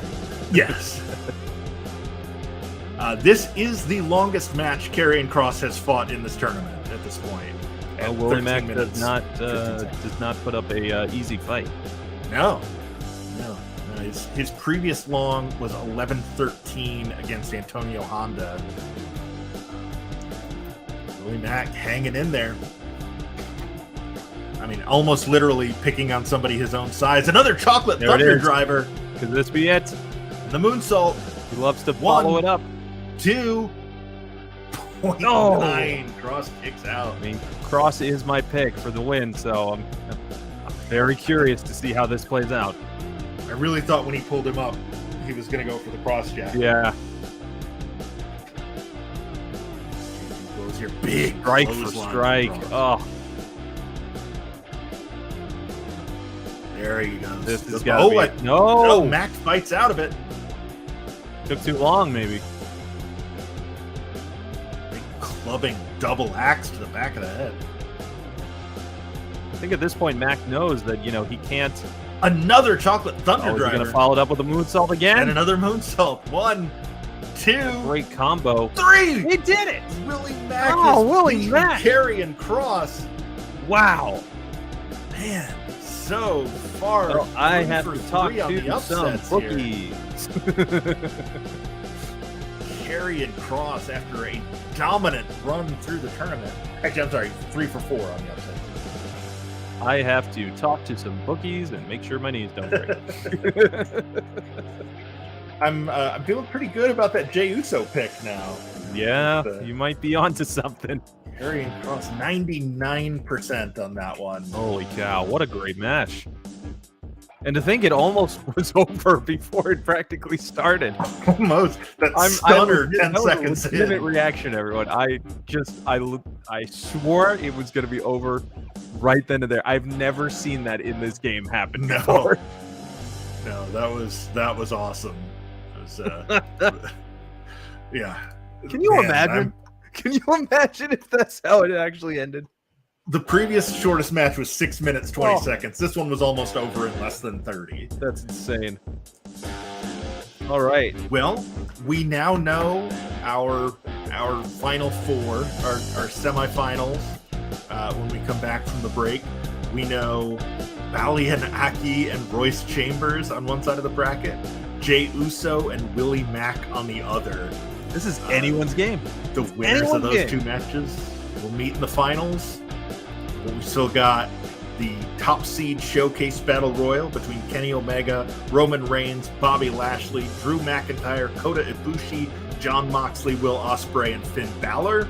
But when we come back from this 5-minute intermission, Nick Gage and Brett Ison in the rematch we've all been waiting for since episode 5. Yeah. When they went 48 minutes, 35 seconds. I think we finally finished cleaning up the blood from that night after that many episodes. I will never be able to erase those images from my eyes. I see them when I sleep. It kept going. And we're going to do it again after the break. We're going to take a 5-minute intermission, folks.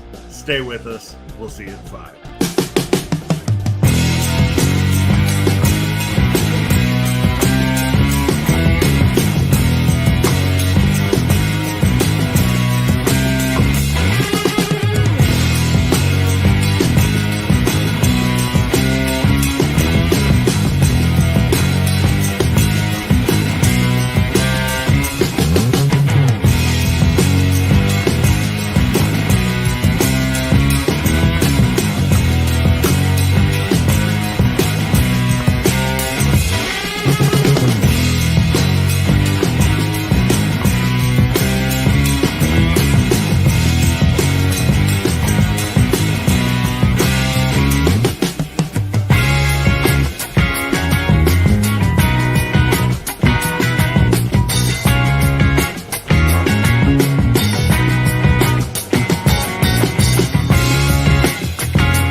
content, suitable only for adult audiences. Viewer discretion is advised. Oh, yeah. We have purposely set a time limit on this match because, well, we don't want it unexpectedly going the rest of the night. And also for the safety of all of you. Yes. Because this is an explosions match. Yes. The ring is surrounded by barbed wire ropes, which are rigged to explode. After 30 minutes, there will be an explosion. Theoretically, that will end the match. However, Nick Gage and Brett Ison are the participants in this match. And in their tournament match, which, again, mind you, was not a death match, they turned it into one by beating the hell out of each other with weapons, including bats, sickles, forks, and barbed wire. I'm not sure how they got the sickle in there.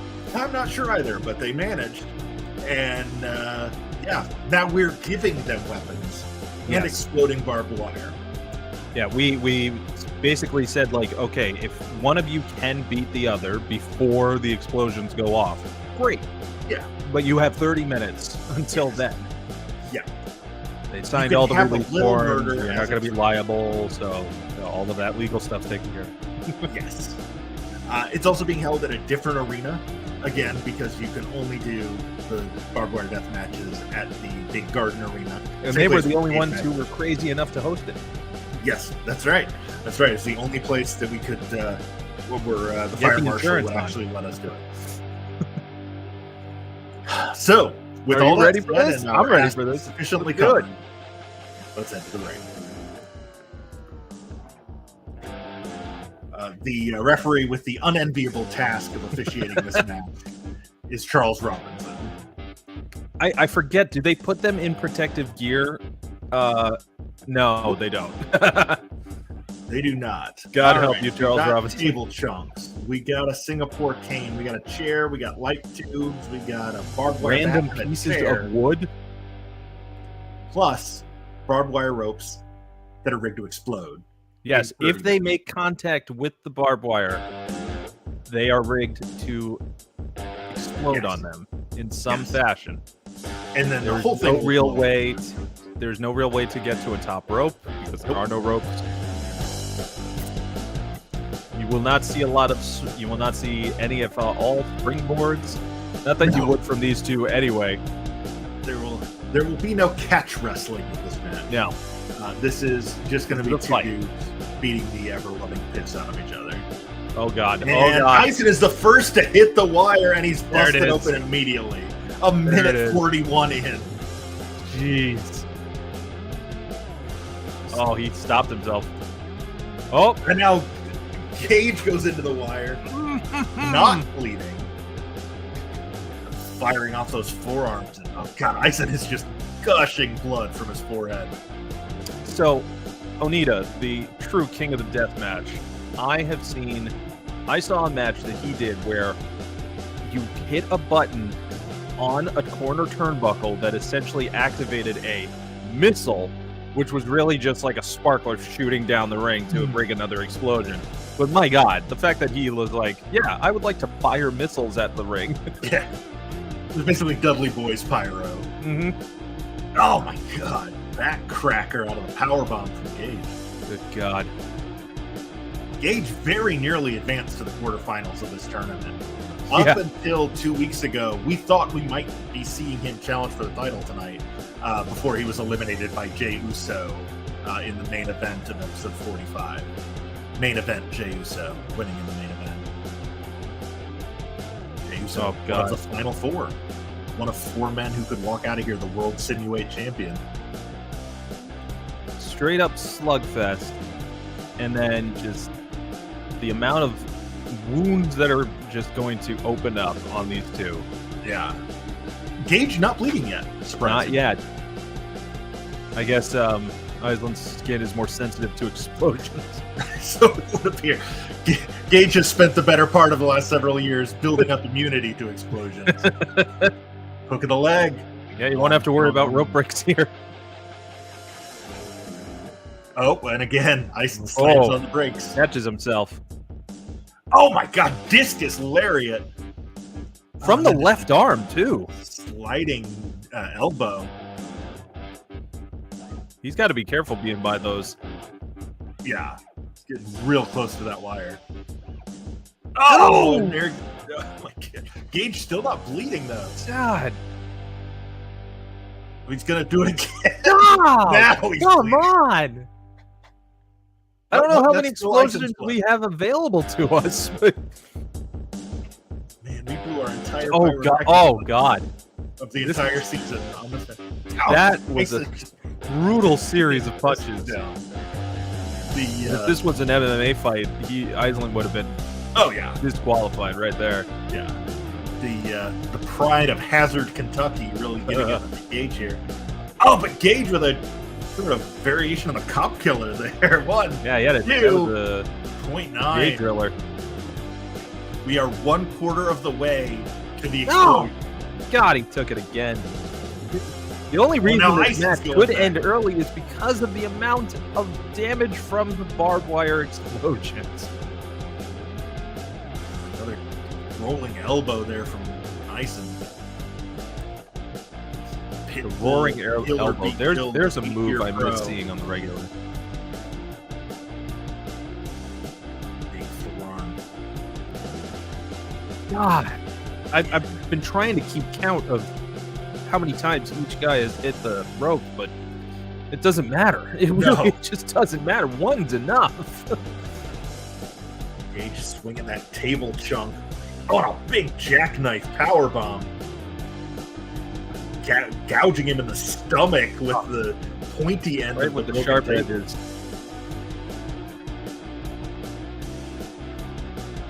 Interesting combination of strikes from Ison. Oh no. Oh no. Oh. God. Stepped forward just enough. It's not like he could do a move off of the barbed wire. There it is. Two in a row. Come on. This match could be its own. Try not to look away. There's no mercy in this. Again. My God. I'm not gonna lie, I kinda want to see it go to the end just so we get the big explosion at the end. Does Ison have any internal organs left? Where was the kaboom? And Gage again goes. This is, thank God this isn't real. Because it would just not be that entertaining to watch if it was real. No, yeah, I would have. It's better that it's a game, everyone. I'm just saying, for my own tastes. 2.9. Oh God, not over yet. Is it worth it? Is it worth it not to kick out? Another double underhook pile driver. I think Gage's nose might be broken. Possibly. There's a little blood on his face that I don't think is Ison's. Ison's still doing everything. Somehow, like, he's gotten stronger the more blood he loses. He makes me bleed my own blood. Oh, another one. God. What is Ison playing? A little bit of O'Doyle rules action right there. Again, remember, these two have hated each other for over a year. This match happened in episode 5. They have been waiting, seething. Oh, he was able to get out of that one. You wonder if he was going to go for a pile driver. Oh, no. Discus lariat. And the roaring elbow. My God. Strike after strike. Here he goes again with that driller. Pile driver. 1. Right in the center of the ring. 3. Mercifully, it is over. No kaboom. There you go, folks. Nick Gage finally puts it to rest. Wow. Brett Ison down. 14 minutes, 12 seconds. One day, Brett's going to get that win. 98% there. Listen, they love their death matches here. They do, apparently. That was the third shortest match of the night, but it was the I guess it was also the third lowest rated, but 98% for a 14-minute match. Not too shabby.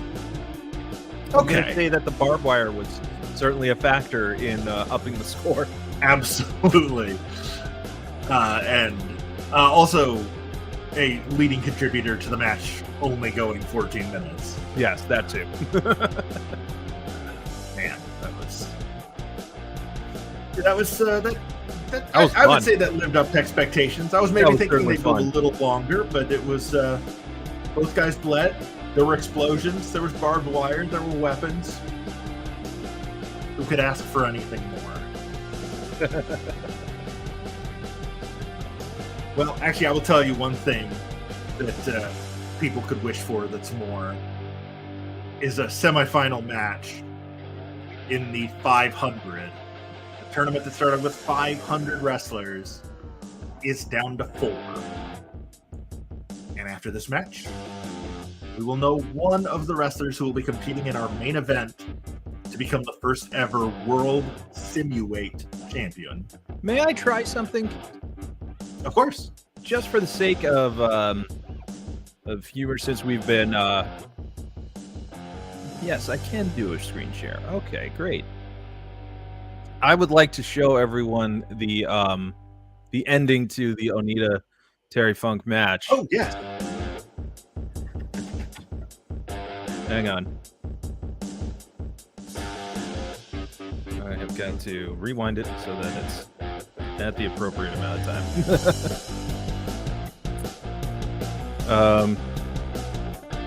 So is it share? Do you have to give permission? There we go. So this is the last 30 seconds of the match. These two have been they mercifully beat the hell out of each other. I don't necessarily know if the sound is going to share. Let's see if we can mute the music just in case. You want me to mute it? Yeah. Go for it. No, mute the music so I can... Oh, mute the music. I'm sorry. I thought you wanted me to mute the video. Play the audio on the video. Goodbye. 1 second. All right, let me unmute the video then. There we go.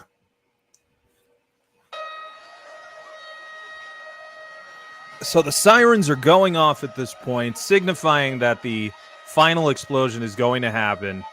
And Onita, having a change of heart, realizes Terry Funk is not coming out of the ring. He wants to get him out of the ring because he knows he's trying to literally slap him to wake him up.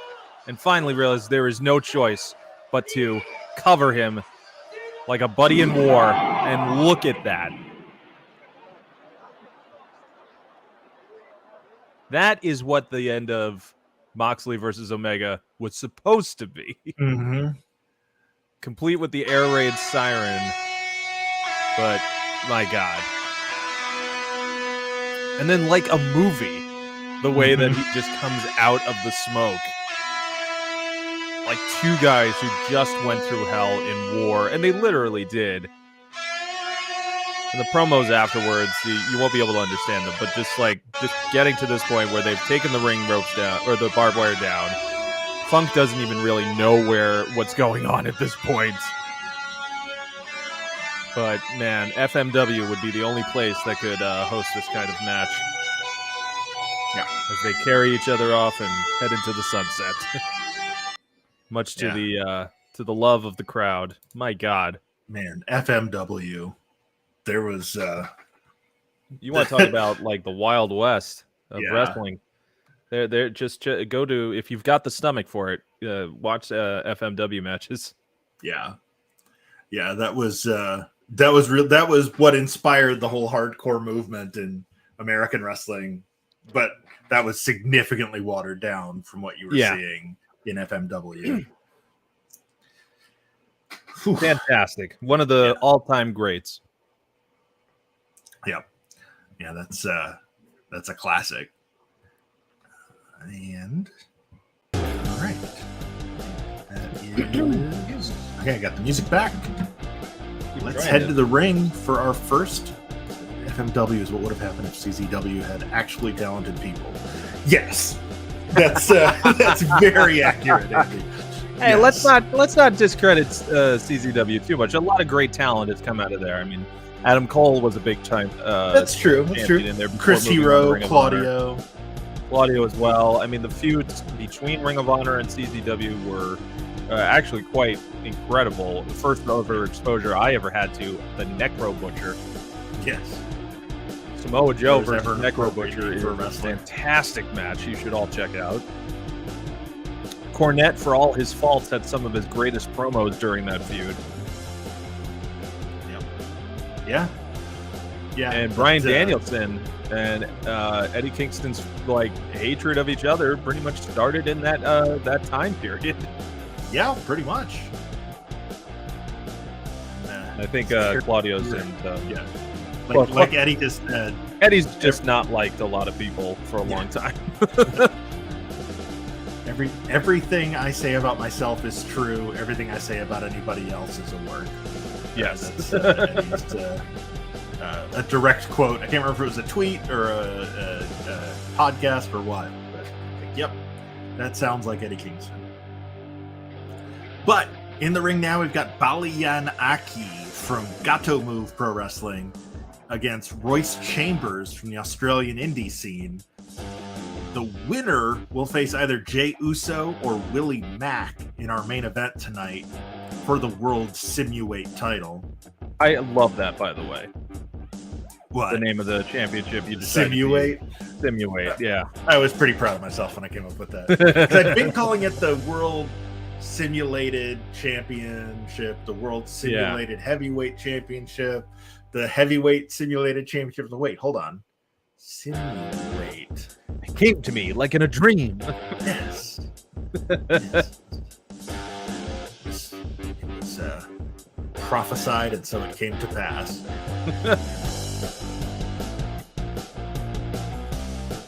Both missing some strikes here early. Aki not missing those, driving his knee repeatedly into Chambers' gut.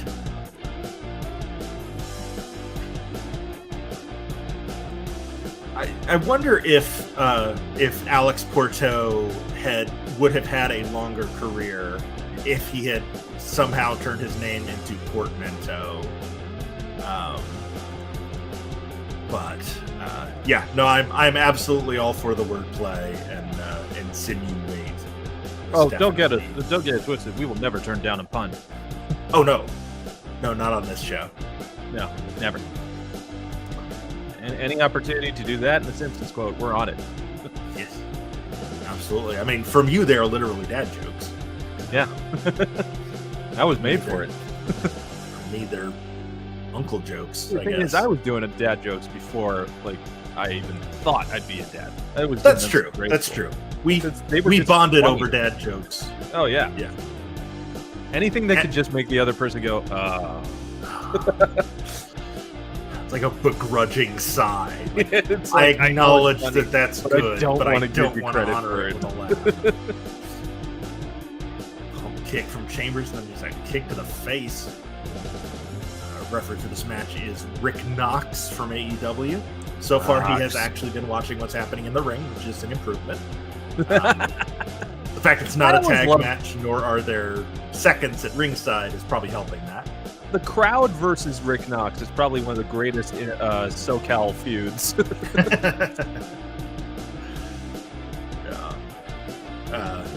Knox is great, though. Yeah, he's good at what he does, but what he does is be an incompetent referee. No, it's just fun to call him out. Big drop kick from Chambers. I loved the early bit, right after AEW launched, or even before AEW launched, in the run-up to All In. Oh, hold on. Chambers looks like he's going for a Tiger Feint kick. Nails it. Into La Magistral. 1, 2. No. 0.9. Aki kicks out. When Knox was just officiating things backstage. Yes. Insult from Chambers gets 2.9. That's the 7.5 minute mark. Elbow from Aki, then a stomp to the inside of the leg into a rear chin lock. Chambers able to escape. Can't escape. Oh, into that octopus hold from Aki. Or the Cobra Twist, he calls that. He used it After to this beat- match, I have another clip, but this time of Rick Knox himself. One of my favorite moments. Okay, cool. Which also involves Willie Mack, who is currently Oh, there you being, go. We'll be in our next match. In our next match, yeah. It's, Disregard the title. It is not when you see the title of the video. Remember that it's just a gag. Although to me, nothing beats Bryce Remsburg helping Akki to drop the second K first because of new Akki Man. If that's an Baliyan anime Akki- reference, Sorry, go I ahead. don't know. But If he came Bryce to the ring in the Remsburg- red, white, and blue. Oh bodysuit, yes, okay. I I always forget his name. morph suit from Yes. WCW versus the World. Okay. But Bryce Remsburg will always have my favorite referee moment when he was trying in a Chikara match to stop everyone from diving over the top rope until eventually he went on the top rope and dove on everyone to the outside. And that was it. That was wow. Surprisingly quick win for A Royce surprising victory. We were I certainly was mid-anecdote expecting and that to didn't go even- minimum 15 minutes. Wow. Yeah, that's 10:37 is very short for a Fire Pro match. But at the same time, incredibly smart because one less match for him to worry about, and the length of time didn't have to worry too much if he get blown up. Yeah, well, and he already wrestled almost 17 minutes against Laredo Kid earlier. He is conserving his energy. He won it with a body slam of all things. That's why we didn't bother to call the count because who wins on a body slam? Who throws a shoe? Honestly, Honestly. Royce So like I'm about to Chambers. share of this wonderful Rick Knox clip, disregard what the title actually is. It's not what you think.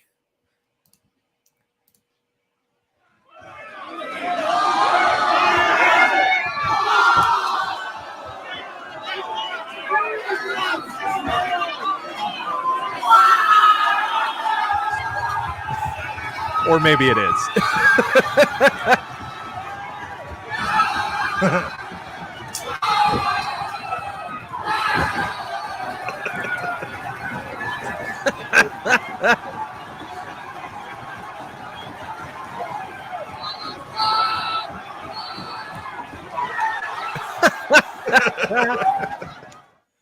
You gotta love bar wrestling.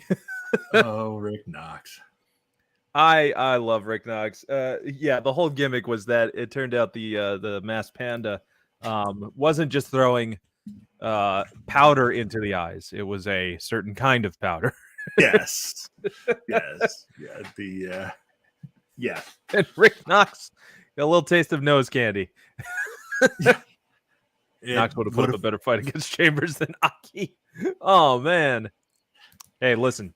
This is the unexpected style that this tournament has brought. Yeah. There has been no predictability right out of the gate. The very first match we ever did, Don't Die Miles beat Pac. Yeah, like that's that was the precedent that was set. And now the winner of a 500-person tournament will be either number 387, who has clinched a spot in the final, or the winner of our next match between 45 and 168. Wow. Yeah, this is a weird tournament. It really is. It But has it's been awesome. 47 weeks well spent. Absolutely. And here we, excuse me, hiccups. Here comes Willie Mack, who earlier on tonight beat Karrion Kross, finally putting Kross's reign of terror to an end. The path of destruction he'd been cutting through the 500, having won 6 matches in less than a combined hour, all 6 of them with the Kross jacket, put to an end when Willie hit the Chocolate Thunder to win it. 3 times. And, yes, 4 times. And Jey Uso has also averaging less than 10 minutes a match throughout the course of the tournament. Beat Leon Ruffin earlier tonight, once again with that splash off the top rope. He's used that to win 6 of his 7 matches so far. Both men miss enziguris right off the bat. Oh, I thought Mac was picking him up for a job. I thought he was going to do it again. Go right for the the stunner push. didn't work. Let's do this. I don't think a test of strength is something you want to do with Willie Mack. No. Jay's strong, but... well, I mean, he's got Samoan strength. That's right. If it was a test of, like, head strength... Then... Yeah, if it was a headbutt challenge, Willie Mack would be knocked out. Yeah. Because as we all know, the weirdest stereotype of Samoan wrestlers. Their heads are... They have unbreakable heads. Big power slam by Mack only gets 1. I've been enjoying showing clips between matches, by the way, of the lighter side of wrestling. So after this, I do have a fun Willie Mack clip from Bola 2013 at PWG.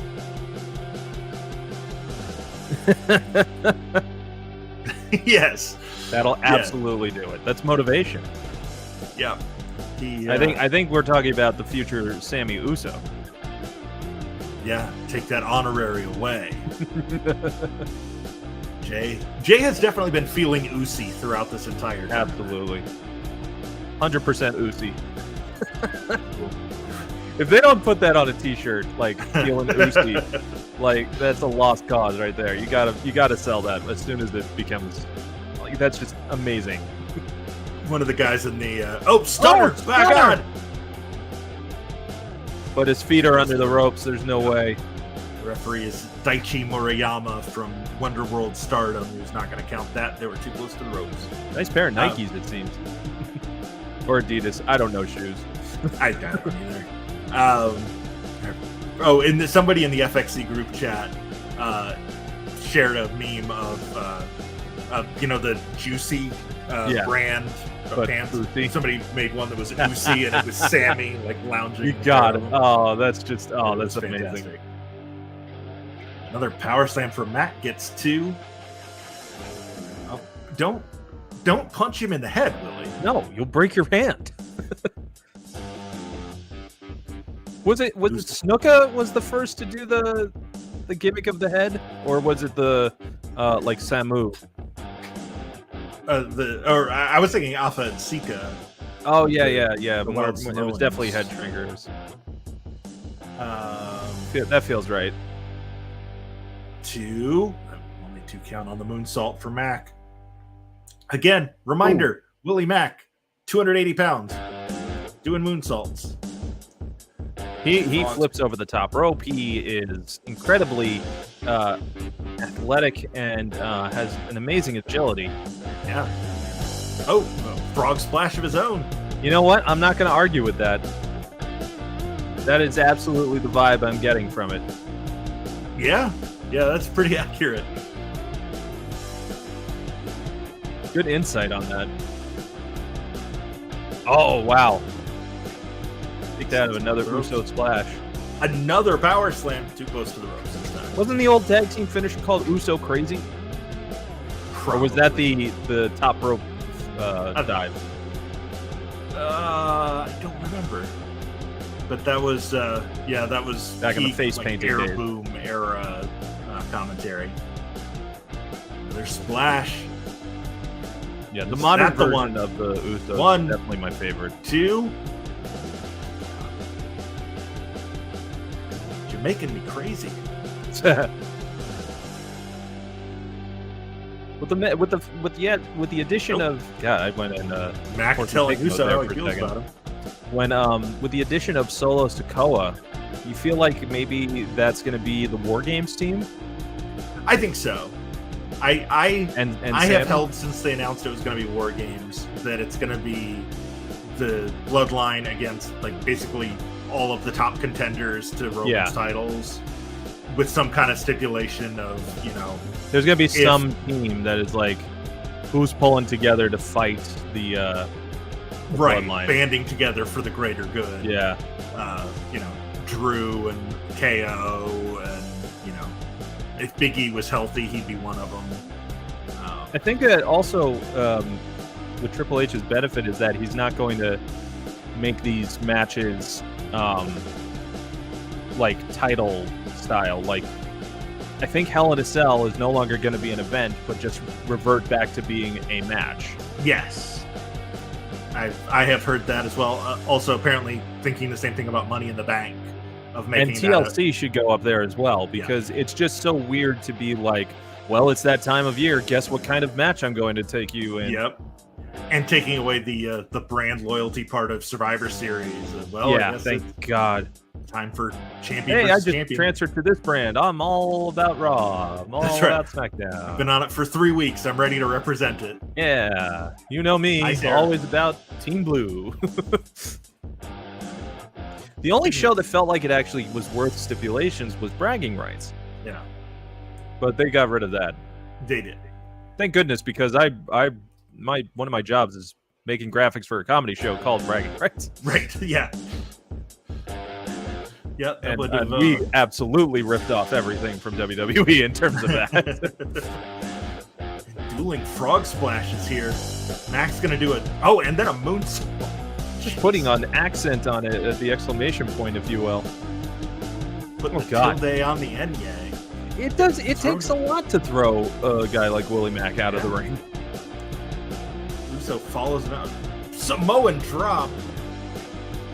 Now, didn't the Usos just beat New Day's record for tag team title they reign? are about to. I think that's coming up. Like, they just did it. They had a promo exchange on Friday about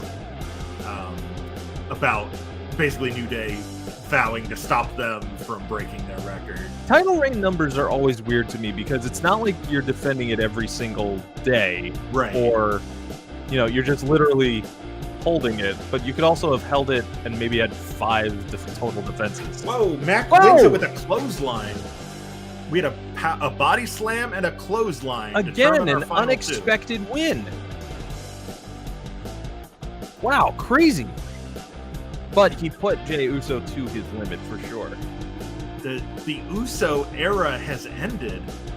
Uso very much not feeling Usi. Number 168, Willie Mack. Will be facing number 387, Royce Chambers, for the World Simuweight Championship. Another 100% quality match, our third of the night. The original Lariat. And speaking of Willie Mack, take a look at some a fun moment from the Battle of Los Angeles 2013. Yeah, yeah. Oh, speaking of the Iron Claw, have you seen Zac Efron as David Von Erich? As David Von Erich? Crazy, right? He's bigger than Kevin Von Erich ever was. Yeah, that's for sure. Kevin was always the skinny one, and I think Kerry was the biggest. Yes.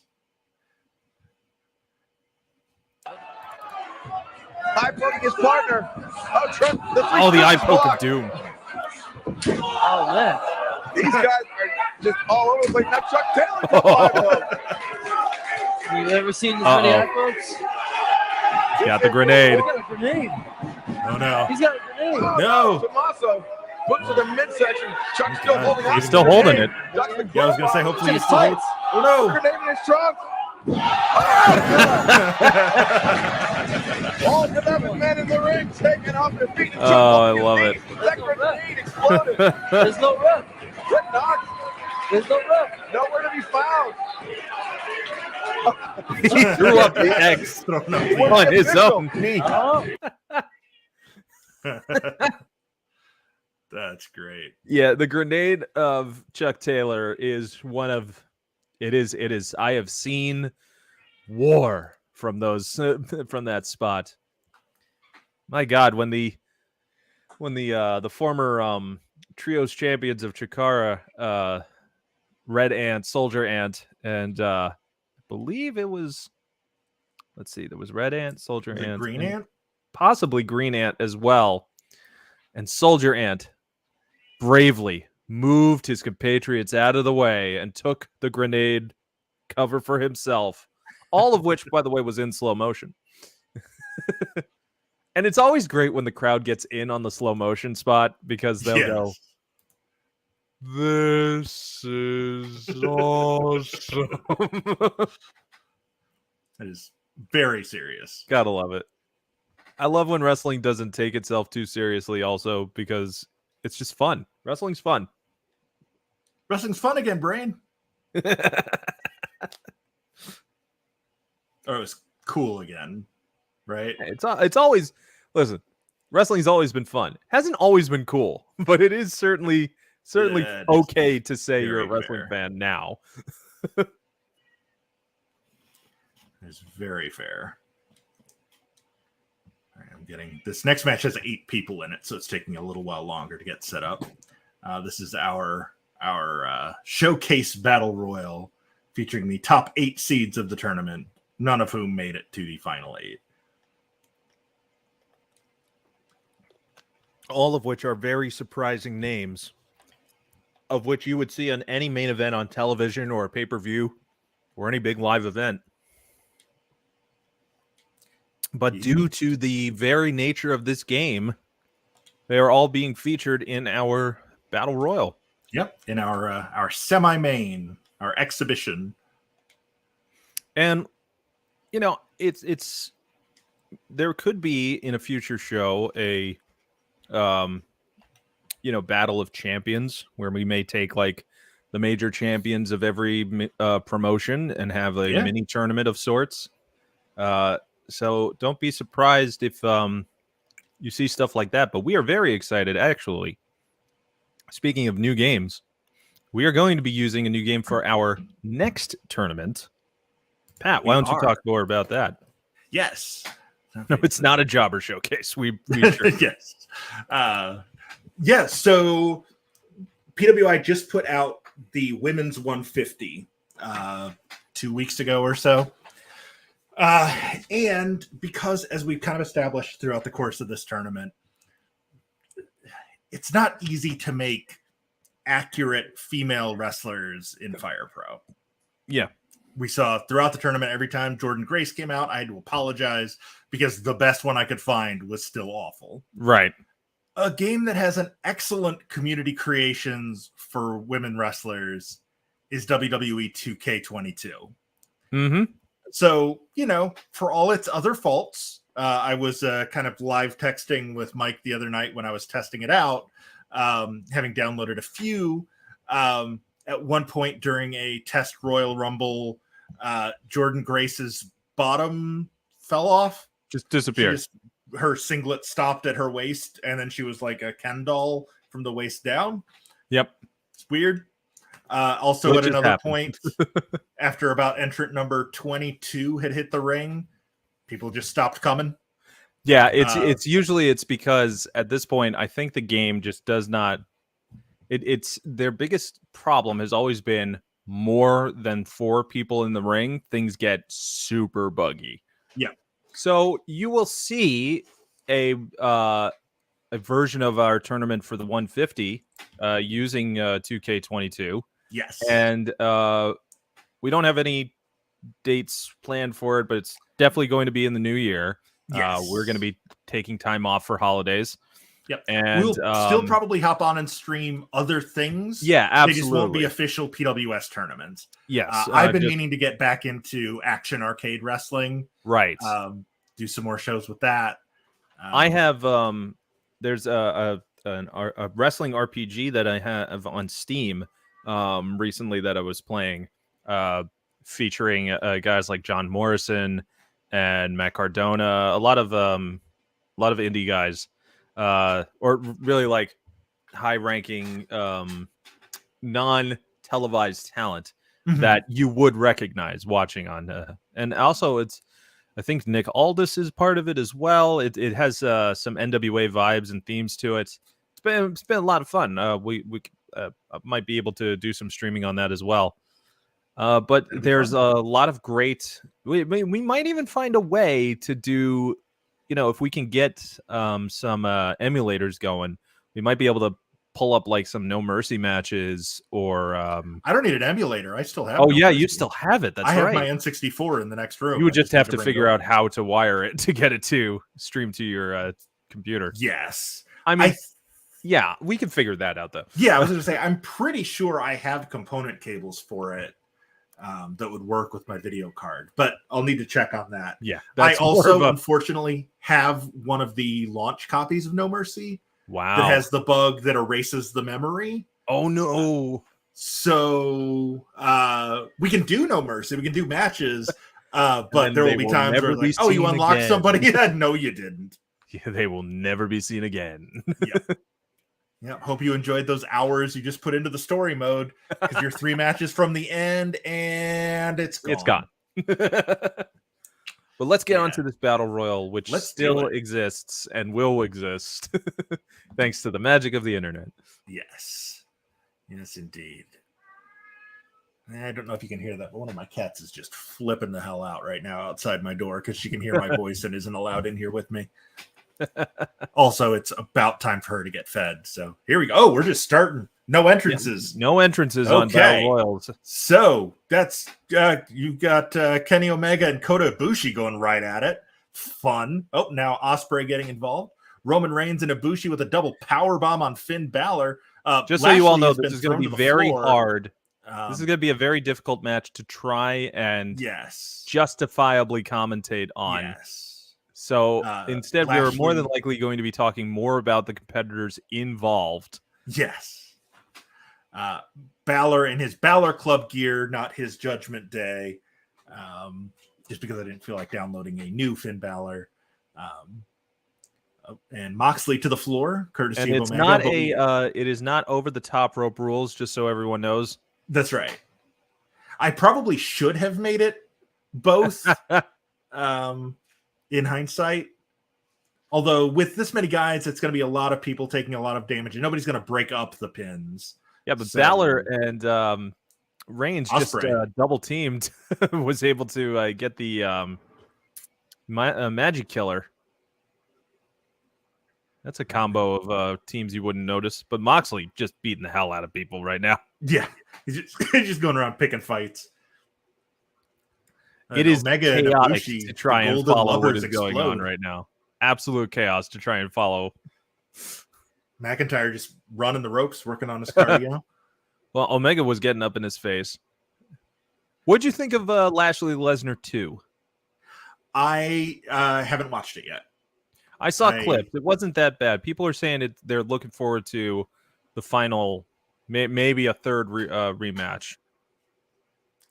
Yeah, I hope that they kind of like do it prize fight style, because that's just with those two. It's such a good like MMA style feud to have. Yeah. I mean, they're the two most legit fighters on the roster. Yeah. Aside from Ronda, Almighty. although they both have better MMA records than Ronda, but yeah. Actually, I think Lashley does have the better record, right? I think so, yeah. Yeah. But he was also fighting Bellator competition and not UFC. But yeah, which, it's certainly good fighters in Bellator, but yeah, it's a different ranking of quality of fighter. Oh, Mox just stomping on McIntyre's balls there. Moxley got I know he is truly the golden hero trigger of AEW. Whoa. I don't think Omega's too pleased with with that. Yeah, Bushi teamed with Lashley to do it. Oh, and Mox is bleeding because of course he is. Because of course he is. But Moxley is the hero of AEW just for the amount of stuff that he carried during the pandemic and the empty arena shows. But man, does that guy deserve some time off? Yes. He truly does need some time off. He needs a little bit of a break. I know he needs it. I don't remember who it was. Long reign MJF if he captures it in on the 18th in my neck of the woods. Oh, now Balor and Omega were pulling off the golden Omega, they're golden just trigger. making their old partners jealous. God, Roman got Balor a and 2 Omega count there do on have Ospreay. history, considering they were both in Bullet Club. Yeah, there's a decent amount of Bullet Club representation in that ring right now, or at least current and former. Mox still the only one bleeding. Yes, of course. Balor, with the final cut on. We broke up the pin. I'm curious as to why they're breaking up pins. There's really no reason to. No.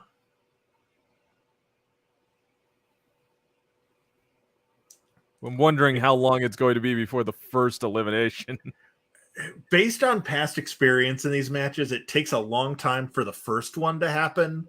But then after that, they come real fast. So sprain his ankle right before it's supposed to win. Yeah, that seems pretty accurate. I hope not. I'm. Here's the thing. I'm very curious as to, he says he's not going to use the ring. Will there come an opportunity? Was there going to be a spot where he's very tempted to use it, but then Regal, kind of tells him be a man. I do like that idea of listen, I would respect you more if you were a true villain instead of just a cheap shot guy. Yeah. I used these not because I wanted to, but because I liked it. Or not because I needed to. But because Oh, now Omega's bloody. Yeah, Omega's actually bleeding worse than Mox. Oh, and a Anaconda Vice from Lashley on oh Kota. My God, he is tearing apart Kota. Give up, Kota, please. Deep bridge on Mox on that German suplex. Now Mox goes. Poor Earl Hebner having to run around. You give up? Do you give up? Do you give up? Does anybody give up? Does anybody give up? Just all yell it at the same time. Balor pinning Roman and McIntyre breaks it up. I know McIntyre goes into a basically Gargano escape on Balor. Yeah. Kick to the midsection from Ospreay. What's getting to 11 minutes in and no eliminations yet, but plenty of blood. Lots of blood. And lots Diving of big fist drop, nobody's hit a finish yet. What's interesting with these is that, since there's no rope breaks, there's no animation for them crawling to the ropes. That's true. Oh, the fan. Mox just hit the fan. Reigns got hit with the double arm DDT, the future shock. Oh, Omega with the or a Huracan Rana out of the power bomb. Just a big PK. Oh, and an Essex Destroyer by Ospreay on Roman. Oh boy, yeah, you would never see that move taken by Roman in real life. No, well, Roman's not taking a Canadian Destroyer anytime soon. About the... I totally wouldn't blame Hebner for just ringing the bell. Yeah. The one time that skill comes in handy. And Mox sent to the floor. I guess that's as close to a vacation as he's going to get. I don't remember who it was said something on Twitter like, okay, John, we can't give you the vacation, but we'll bring in Renee. So it's like you're on vacation. Yeah. Which I'm glad they brought in Renee. Renee is what a too breath good of to be a fresh free air. agent. And they've also found a way to finally do a rightful explanation of when an interview gets interrupted by doing it by the entrance, where someone can literally walk in and have a reason to walk in. Yep. I need to see more of that. If you're going to interrupt, give it a reason why you're there. Instead of just, I happen to be walking by, or I was waiting in that corner that you didn't see. Yes. I was standing just behind the cameraman waiting for you to say that. That fourth wall. Big backstabber there by Balor. See, folks, the real test is going to be how long before we decide that this match style wasn't a good idea. Yeah. At what point do I go back into the options and turn over the top rope on? Because this is just one giant stalemate. Yes. But I do Just based on previous battle royals I've done. Oh, Why come would on, you break Finn. it up? Please don't do that. It usually is like once the first one happens, they all happen like within 5 minutes. But it Should hope can so. sometimes take a long time to get to that first one. And the fact that you can get counted out too, as well. That's Yeah. a bit Even of a more big reasons deal. for Earl to get distracted. Yeah. Coup de grace on Ibushi, hooks the leg, one, and Roman. Stop it. Stop that. Don't do that. Put your pride aside. Let the other guy pin them. Mox making fun of Omega with the Bullet Club pose. Roman. Oh, I thought he was going for the spear, but instead he just ran into Drew's back. And now Kenny goes to the floor. Mox just pummeling Roman. Oh, jeez. Ospreay. My God. Went for the Sasuke special to the floor, and there was just nobody out there anymore.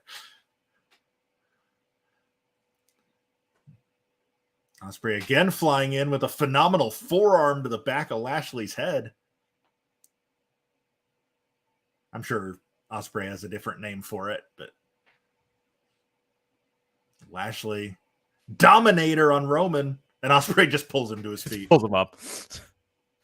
Got a big clothesline from Lashley. That would have been a good time for the spear. Someone McIntyre pin someone hitting and what I don't leave think it. was a Emerald Flosion on somebody. An air raid crash from Mox on Ospreay. There's just every move under the sun being done at the same time. This is Oh, hold on. Roman's out. Oh, Ospreay thank pinned God. him. Okay, one pin down. So that's one down. Okay. Still, What I was telling myself was if it gets to 30 minutes and nobody's eliminated, I'm stopping the match. So the fact that we've got an elimination less than 19 in is not great, but better than I was anticipating.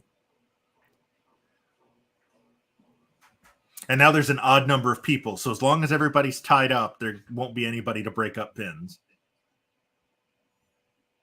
No, it's the other way around. Yeah. Damn it. I thought I had something there.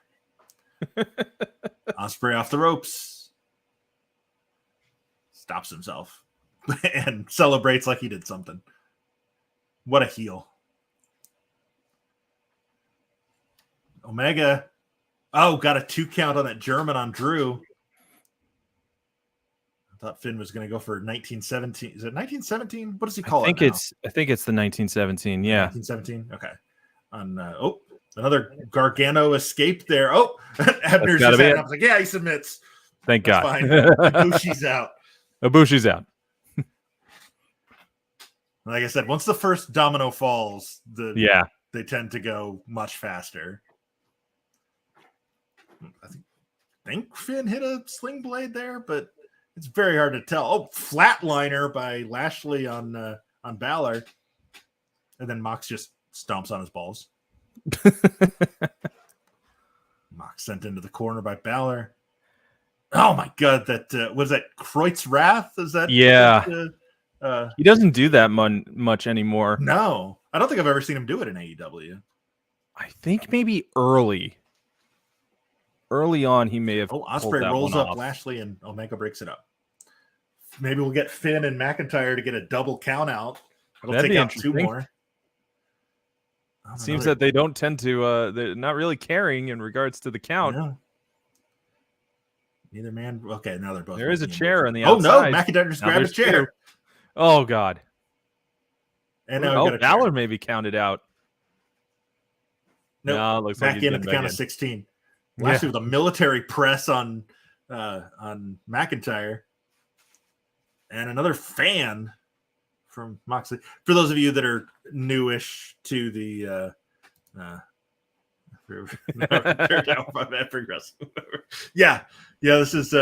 this is like the wrestling equivalent of those old like Stump the Expert shows. It's like, I call what this is match, this everyone one gets called? their stuff in.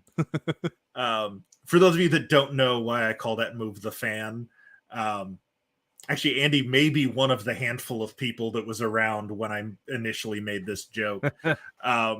But Rosie, when he was doing his superhero in training gimmick, SHIT, he had that swinging slam as his finisher, right? He'd pick him up for a scoop slam, and then he would swing him around and turn it into an uranagi. I always thought he should have called that move the fan. So the announcers could say, the SHIT has hit the fan. But they never did. And if you wrote for Vince at the time, he would have done it because he would have if he thought of it. Or if he had been a member of the tpww.net forums in those days. God, wrestling forums with the message day days. Oof, I don't miss those. Nope. But also, was it really that much worse than what wrestling Twitter I was going to say, now? now we just have Twitter where anyone could say it. Yeah. Yeah, including the wrestlers themselves. Oh, another Kreutz Wrath from Omega. 1 count only. Lashley trying to choke out Balor. I don't know if he actually did, but Hebner calls for it. He's just had enough. It's like somebody just pinned him. McIntyre now pinning. There it is. Pins Mox as Omega hits a poison Rana on Lashley. We're down to 4. It's the number 1 overall seed, Kenny Omega. It's number 3, Bobby Lashley, number 4, Drew McIntyre, and number 7, Will Ospreay. TNA had a mole in our forum. Yes. Oh, the number of inside jokes among a relatively small group of us on that forum that eventually became actual storylines in TNA are insane, including Jeff Jarrett's El Kabong phase. Yeah, didn't he was acting like win the Mega Championship? What's that? Didn't he win the Mega Championship from AAA at some point? Yeah, actually, I think he might have. But yeah, there was a period in TNA where he was basically like, I mean, he was El Kabong. Yeah, the reign of terror.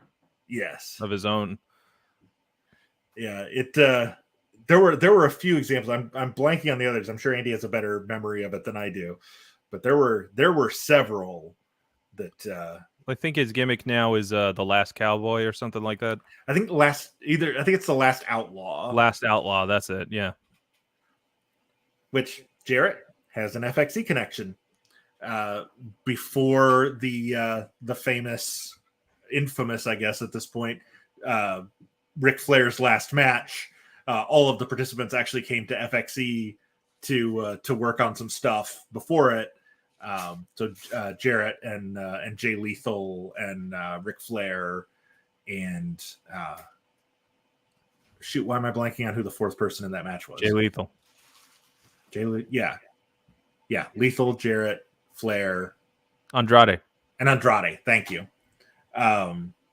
All came at various times because we were in Nashville to get some reps in.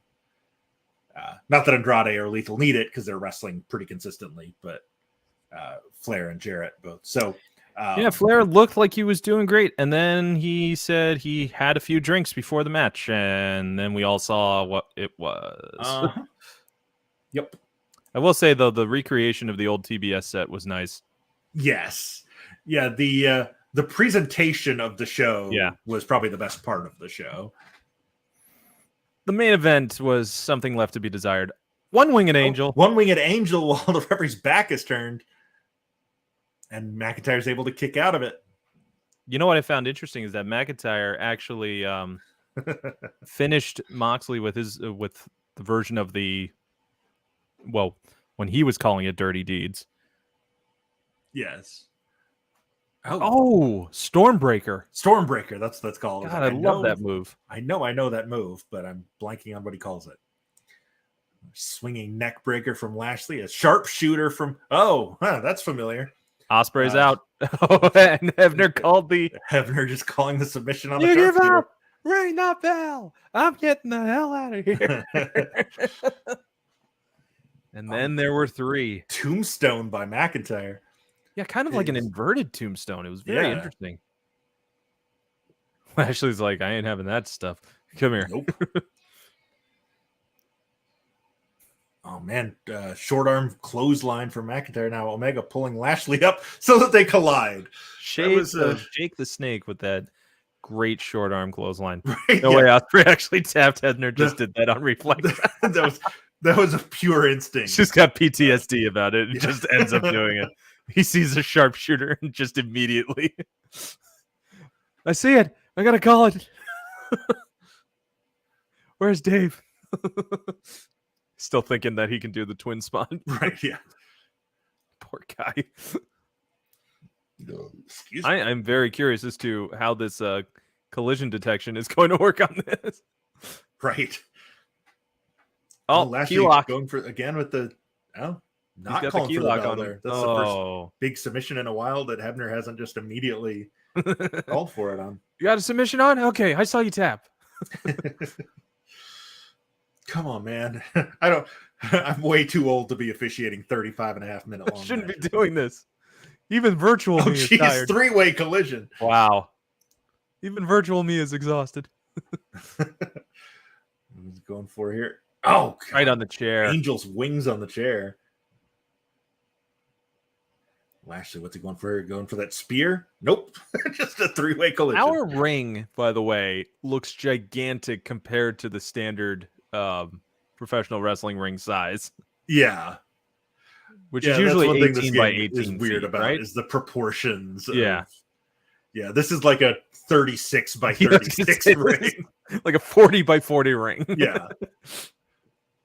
It's way too big for yeah, that would be such a pain. You'd have to cut your audience by several hundred just to fit that thing in. It's like one ring is a War Games size ring. That's right. Double back suplex from Hey, if you Kenny can't beat him, join and him. Lashley's the first Lashley one. just gets up and no sells it. What is Kenny going for here? Nope. Oh, No idea what that was, too. And McIntyre breaks it out. he's like hell. You're showing me up. Right. I don't care if What you the just fuck gut was that? wrenched German side winder suplex. What is this? A golden trigger from Omega and Lashley. Oh, And Lashley throws Omega to the floor. that was smart. Thing. That was Except- smart. If he's got to do it, he's got to finish him here. Come on. Oh, I would have went for the pin right there. I would have too. Now, Omega sent off the ropes. Flatliner. Just cover him. But it's Cover him. Get the opportunity. So the 1, 3, and 4 seeds are the final 3 left in the ring. That's amazing. This one makes so much more sense. It does. than the way the actual tournament is played out. McIntyre sending. Interesting Lashley that to it the floor all again. ended up happening in a battle royal. Kenny Kenny's just let them smart, he'll fight. Just Let them hang. fight. Yeah, let him get the double count out, and then you win. Could be the easiest win of your career.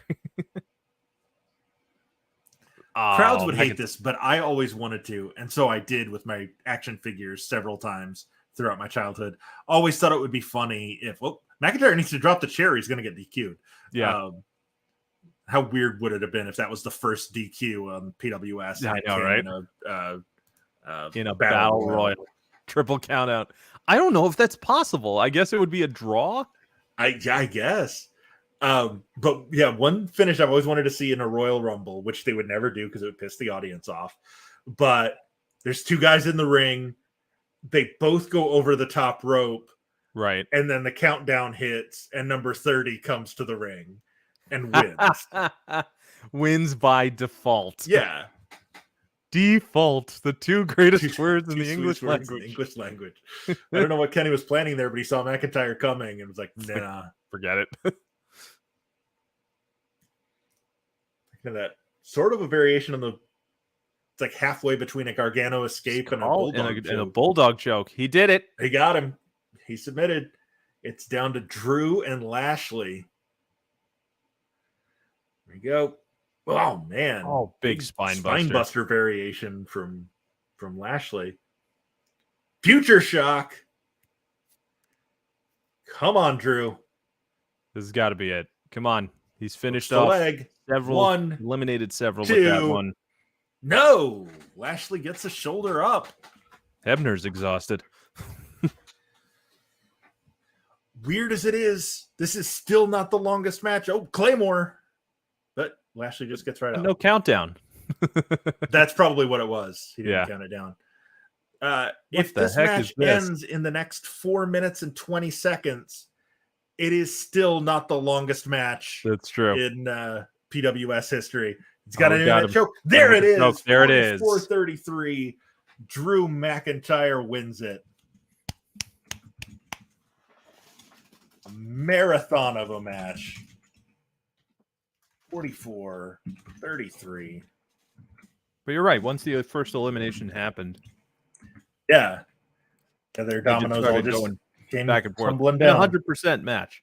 100% quality with the just face lock, which he used to get Ibushi, Omega, and Lashley all submitted to that. Is there anything else in that lock? No, just No, face. just face. Just face. Yeah.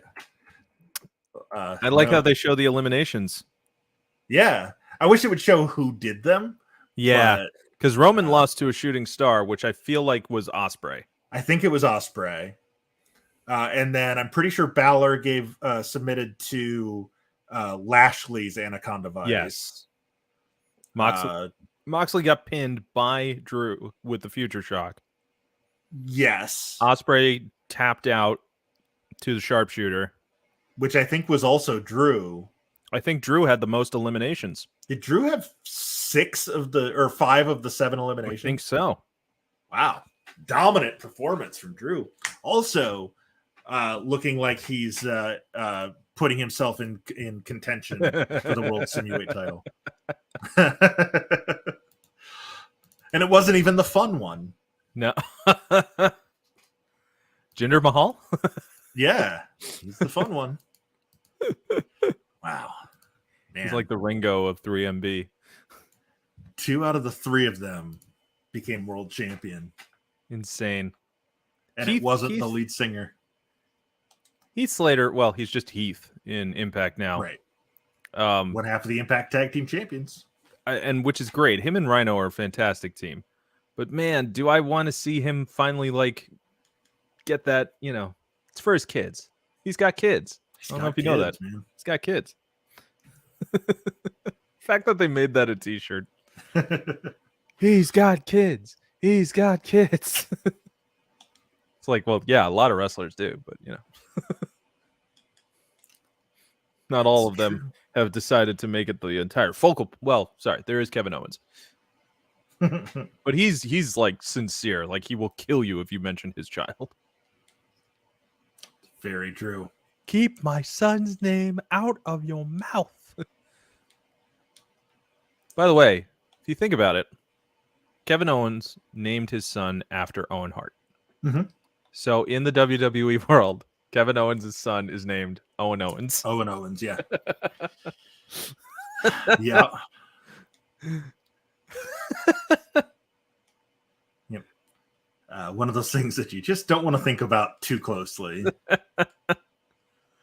Well, that's the thing. It's like, it's always funny that, when the wrestlers have those sincere, shoot moments of by the way, Drew McIntyre needs to stop reminding us that he was fired and then he came back. That has been the crutch of every promo for a long time. It's like, dude, we know. Well, especially since now everybody that's been fired is coming back. Yeah. So you can't cut that anymore. promo on Braun. It will no longer Kross, be unique. or Hit Row. No. Or, Yeah, good thing. I'm glad Hit Row is given a second chance, but man, was Swerve such a big part of that. It's very obvious. It is very much missing something without him there. But he's doing great with Swerve in Our Glory, which eventually will break up. They keep teasing the whole how do you stand each other when all you do is end up hitting each other accidentally? Also, Swerve has clearly turned heel. And Lee has not noticed. Keith Lee is just like, listen, I'm just here. I don't know about him. Why are you tag team? Yeah. We just keep winning, so break away from that fool. You don't need him. And speaking of guys who just keep winning, there's been enough talk. It's time. It's time for the main, main event. Here it is for These all the two marbles. men have both won 8 matches over the course of 47 episodes. Earlier tonight, this man, Royce Chambers, beat Laredo Kid. He beat Baliyan Akki. And now here he is, 1 win away from the World Simuweight Championship. The Airbender, Royce Chambers. 4 years a pro, about to win the most coveted virtual title in wrestling. Absolutely.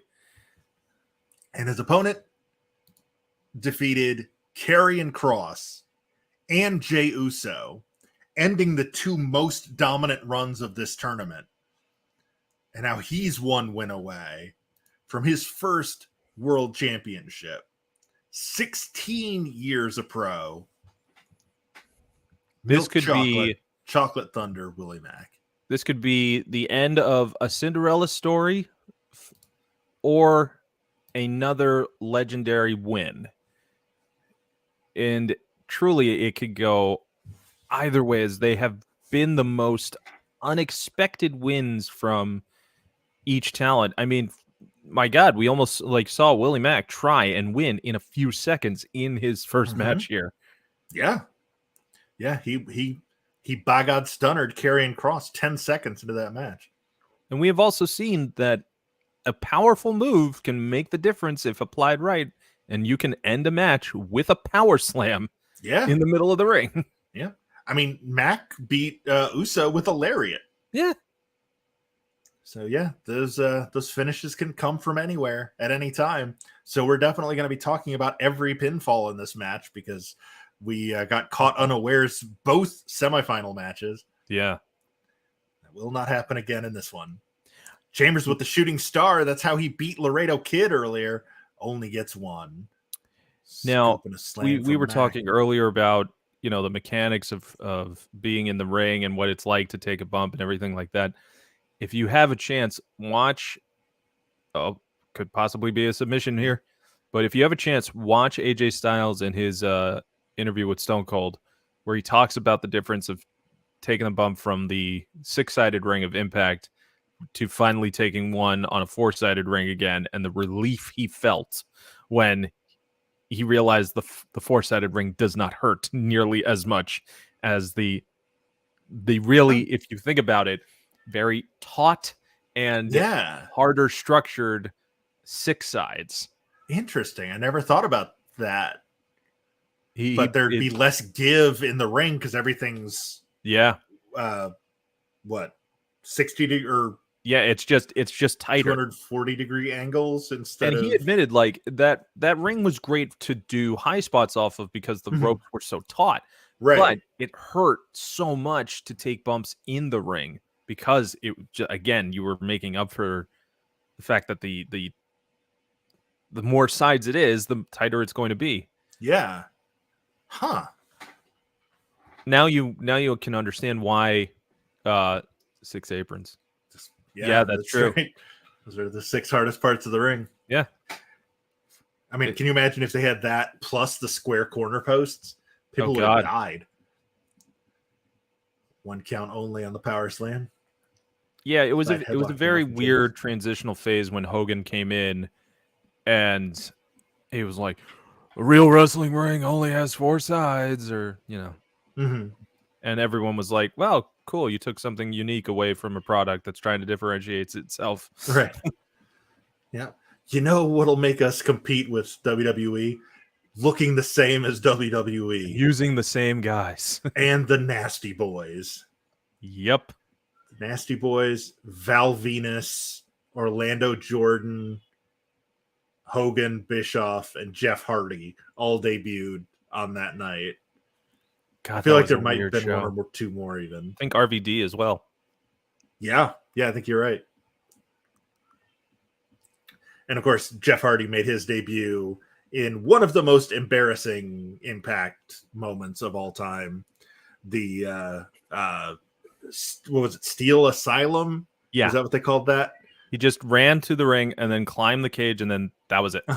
After it took like 45 tries for Homicide to climb out. Yeah, through the because he hole didn't at the even top know of how the to cage. get out of it. No, nobody does. That's not how cages work. By the way, did you know that the whole lockdown pay-per-view was just meant to be a joke by Dusty Rhodes that he God. mentioned? Another Shooting Star 2. And then count Russo only took for him Royce seriously and Chambers. said, yeah, we should do an entire show of all steel cage matches. And Rhodes was like, yeah, whatever. Yeah, okay. That's true. It's very true. Yeah. We all remember the match with Sting. Victory Road 2010, 2011. I don't remember what year that was. But, I don't even. It's all a blur. I mean, it probably Even was for him even too. Sting doesn't like his time at TNA, and he No. had some of his biggest years there too. Yeah. He, God, that when he's walking up the ramp, the crowd chanting, "This is bullshit," and he turns to them He's and like, says, "I agree." I know. Yeah, just don't. Yeah, I agree. Yeah, this was bad. That was, yeah. That's one of the most embarrassing moments in wrestling history, not just TNA. Yeah. Oh, F5 from Chambers. What? He's F5 to 280-pound man. Chocolate There it Thunder is. Driver. Is he gonna bring him in and do the moonsault? Seems to be the He does combo. indeed. This One, could be it. Come on, Red Shoes. 2. Yeah, no rush there, Red Shoes. A younger referee might have made it to that in time. But Red Shoes not in a hurry. Oh, God, is he going for it again? F5. We're now up to like an L10. Blockbuster. Blockbuster. 1, 2. Oh, what a difference. 2 count only. Back on Stunner. Stunner. 1, 2. Oh. 2 count only. Exchanging blows here now. Right. This is those the open hand time strikes to from do it. Chambers. And a super Big kick super kick. Oh, follows it with a drop kick. and a senton. That's He's a big back up boy on his senton feet. right there. Oh, I thought he was going for I another thought he was one. going to do it again. Hit the lung blower. Now to the apron. Springboard Huracan Rana. He's won with this before. Oh, but he was too close to the ropes. Went for the Gold Coast pop. Only got or didn't get anything. If he's Another listening and you moonsault want to from use Mack, that, too you go close to right the ahead. ropes.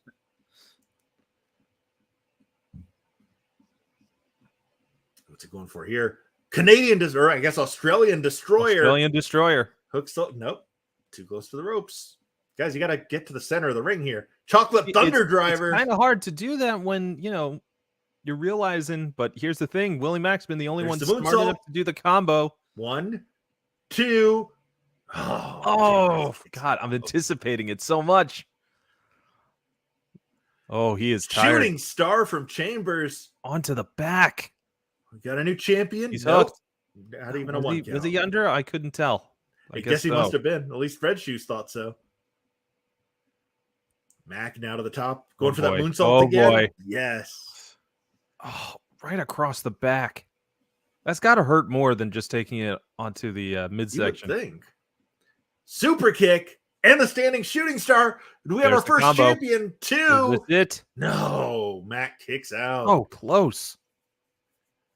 Mack now with the elbow to the spine and then a knee to the spine and a stomp to the spine. Stomp Just to the try spine. to cripple Chambers.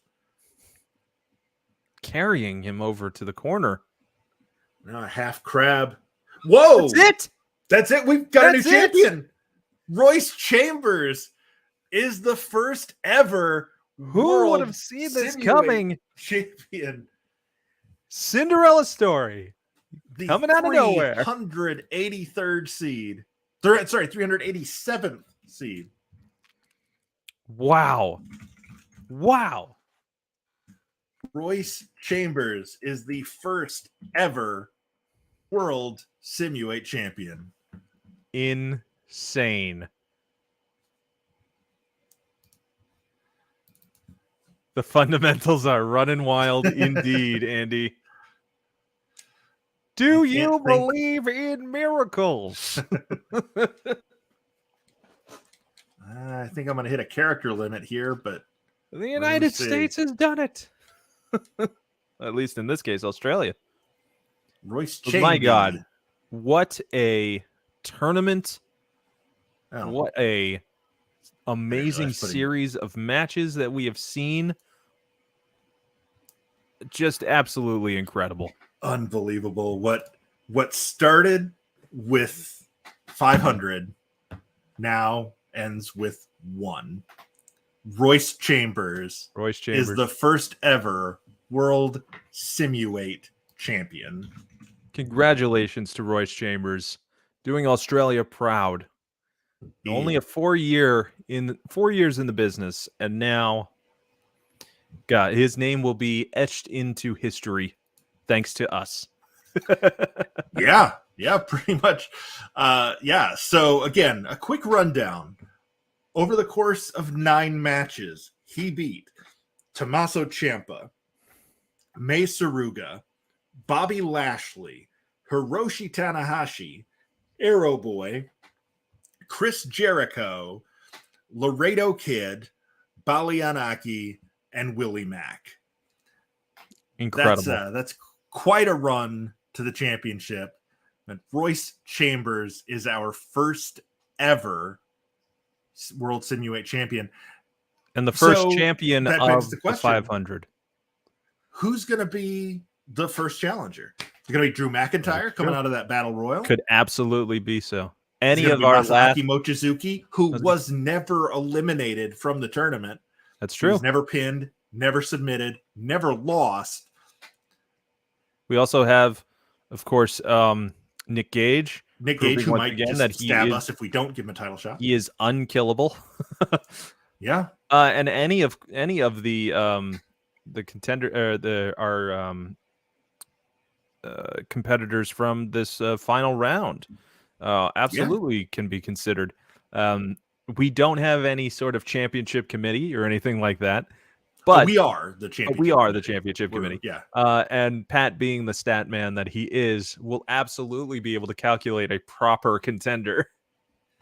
Yeah, probably. I mean, in all honesty, it'll probably be Mochizuki because he doesn't have a loss. He's the That's only true. undefeated guy that isn't Chambers. But there's been a whole new PWI 500 that's come out since this Also tournament true, started, yeah.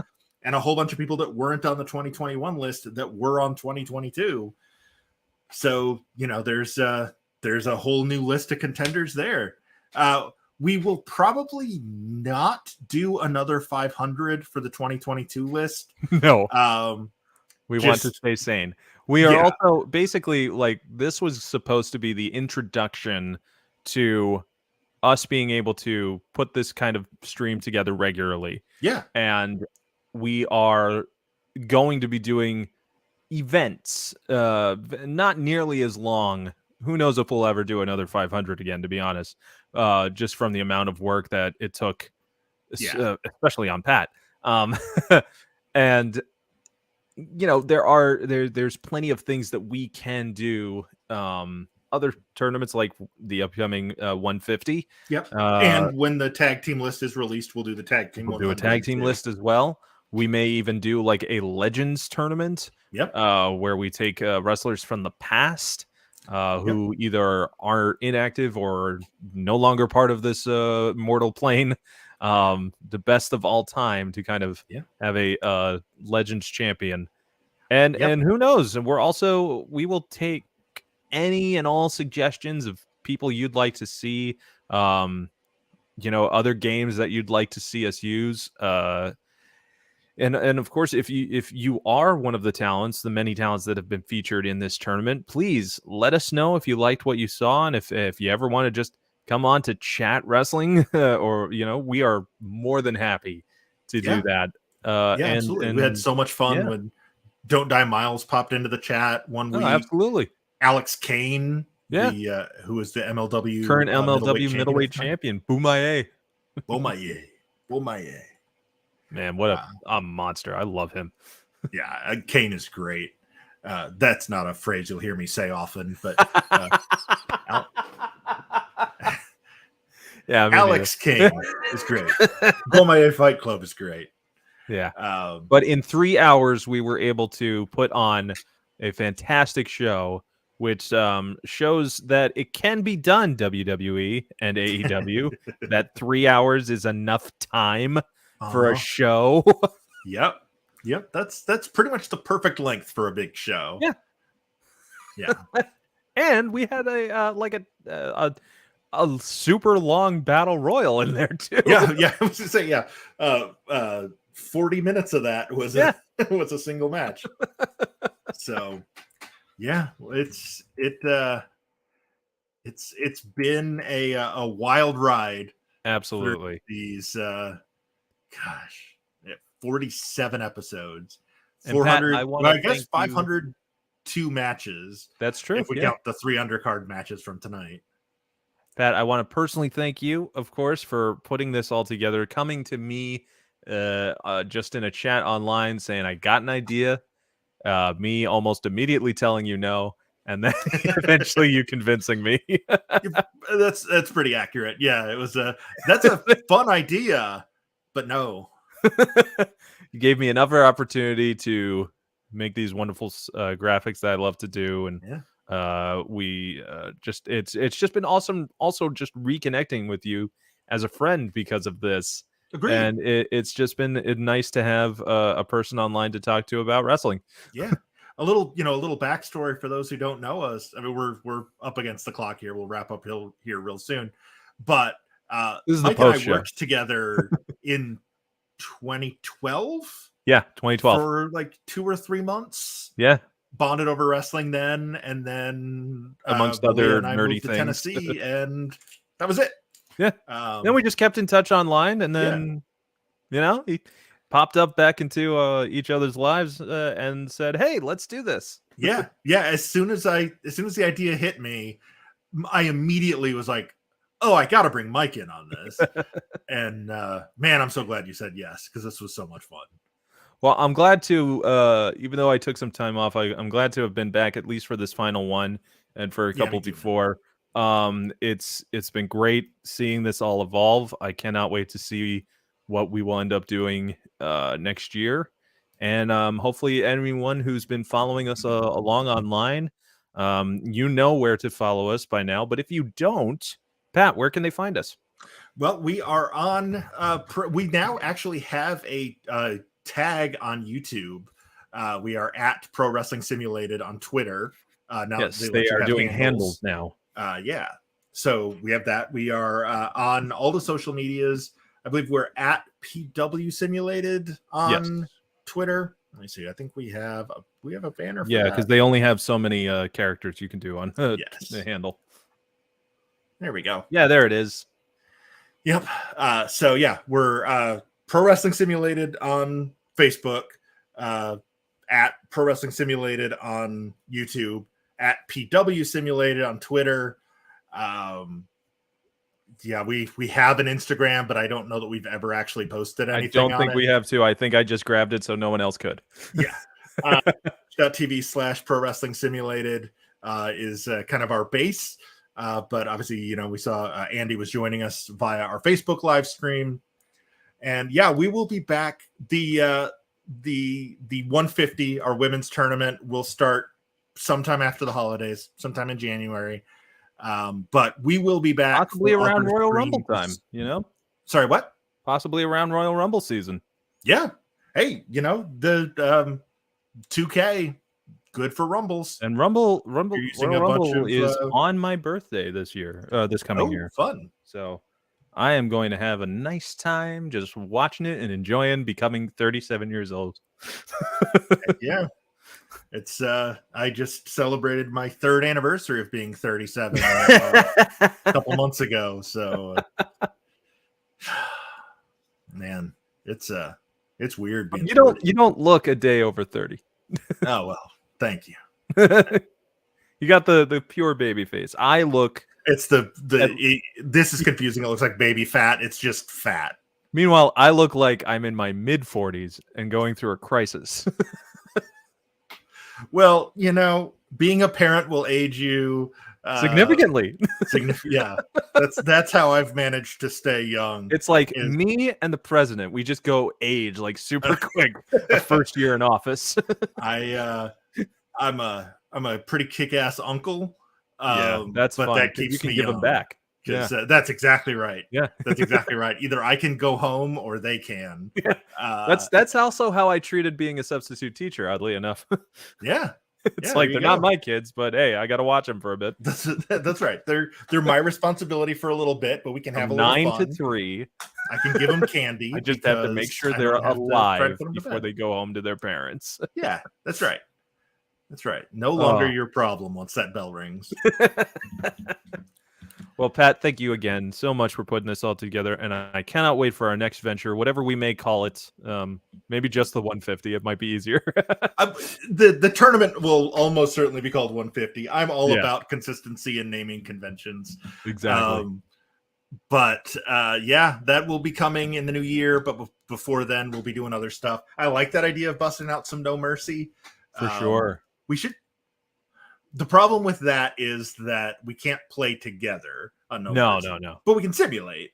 We could absolutely put our like favorite matches together. Yeah. I like that Legends idea. I for a while was kicking around the idea of doing Afterlife Championship Wrestling. So all those dream matches. We never got to see Andre against Owen.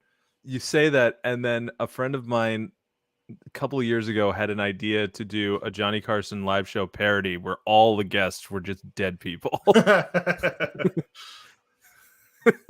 Live from heaven, it's the Tonight Show. Special guest, Groucho Marx. Yeah, it was just basically a chance for us to all do like our favorite comedians. Yeah. All right. Well, again, so thanks everybody for watching. Hey, Pat, tell us where they can find you. Yeah, absolutely. So I'm sort of migrating. I still have my old Twitter handle, but I'm mostly just using that for personal stuff now. Mm-hmm. Now that I'm in the industry, you can find me at yours truly Dooley. Yours is URS because there's a character limit on Twitter. What a great handle. That has sort of become my catchphrase in FXC. Yours truly, Pat Dooley. That's right. Backstage. Thanks, Rory. I'm here backstage. Yours truly, Pat Dooley, alongside the Code, Colby Carter.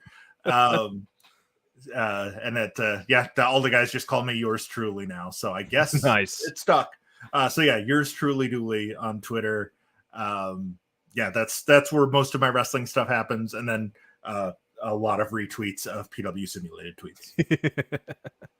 Awesome. Well, if you'd like to follow my other stuff online, you can find me on all the social media handles at Omniversal ENT. We are producing TTRPG streaming series. Right now, we've got a new one of Vampire the Masquerade, which is it's a dark comedy called Newark by Night. It's basically all of the vampires who weren't good enough to be in New York get kicked to a metropolis of New Jersey. That's amazing.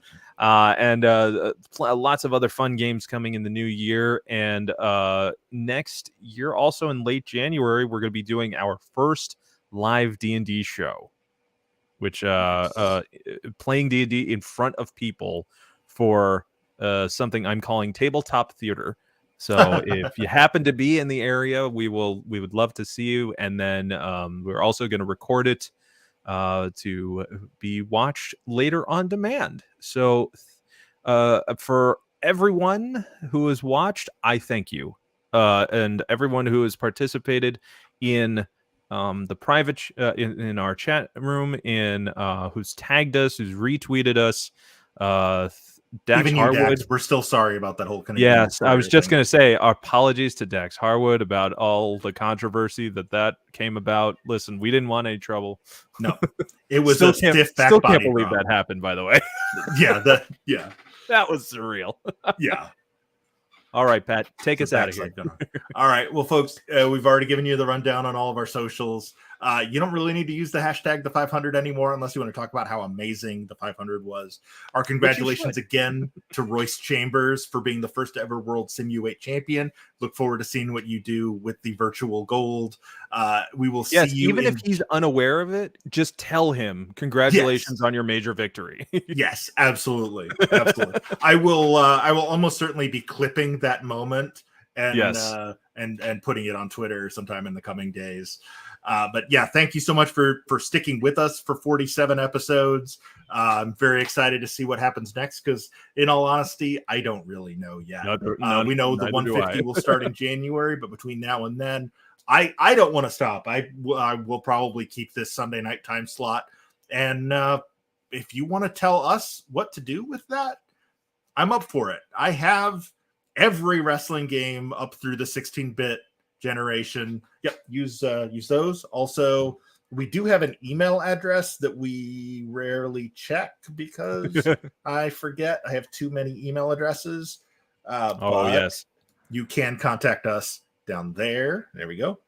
ProWrestlingSimulated@gmail.com. It is still active. It just doesn't get checked often. I will try to be better about that. But yeah, every wrestling game up through the 16-bit generation, I have emulators for pretty much. There are a few random ones that I don't, but pretty much every WWF, WCW game through that era. I have a bunch of the N64 ones. I still have Here Comes the Pain for PS2. I've got 2K. So yeah, just if you've got a request for something, I can honestly probably find a used copy relatively cheap. Most places do. But thank you again so much for watching, and stay tuned on the socials for what comes next. So for Mike, I'm yours truly, Pat Dooley, and we'll see you on the other side.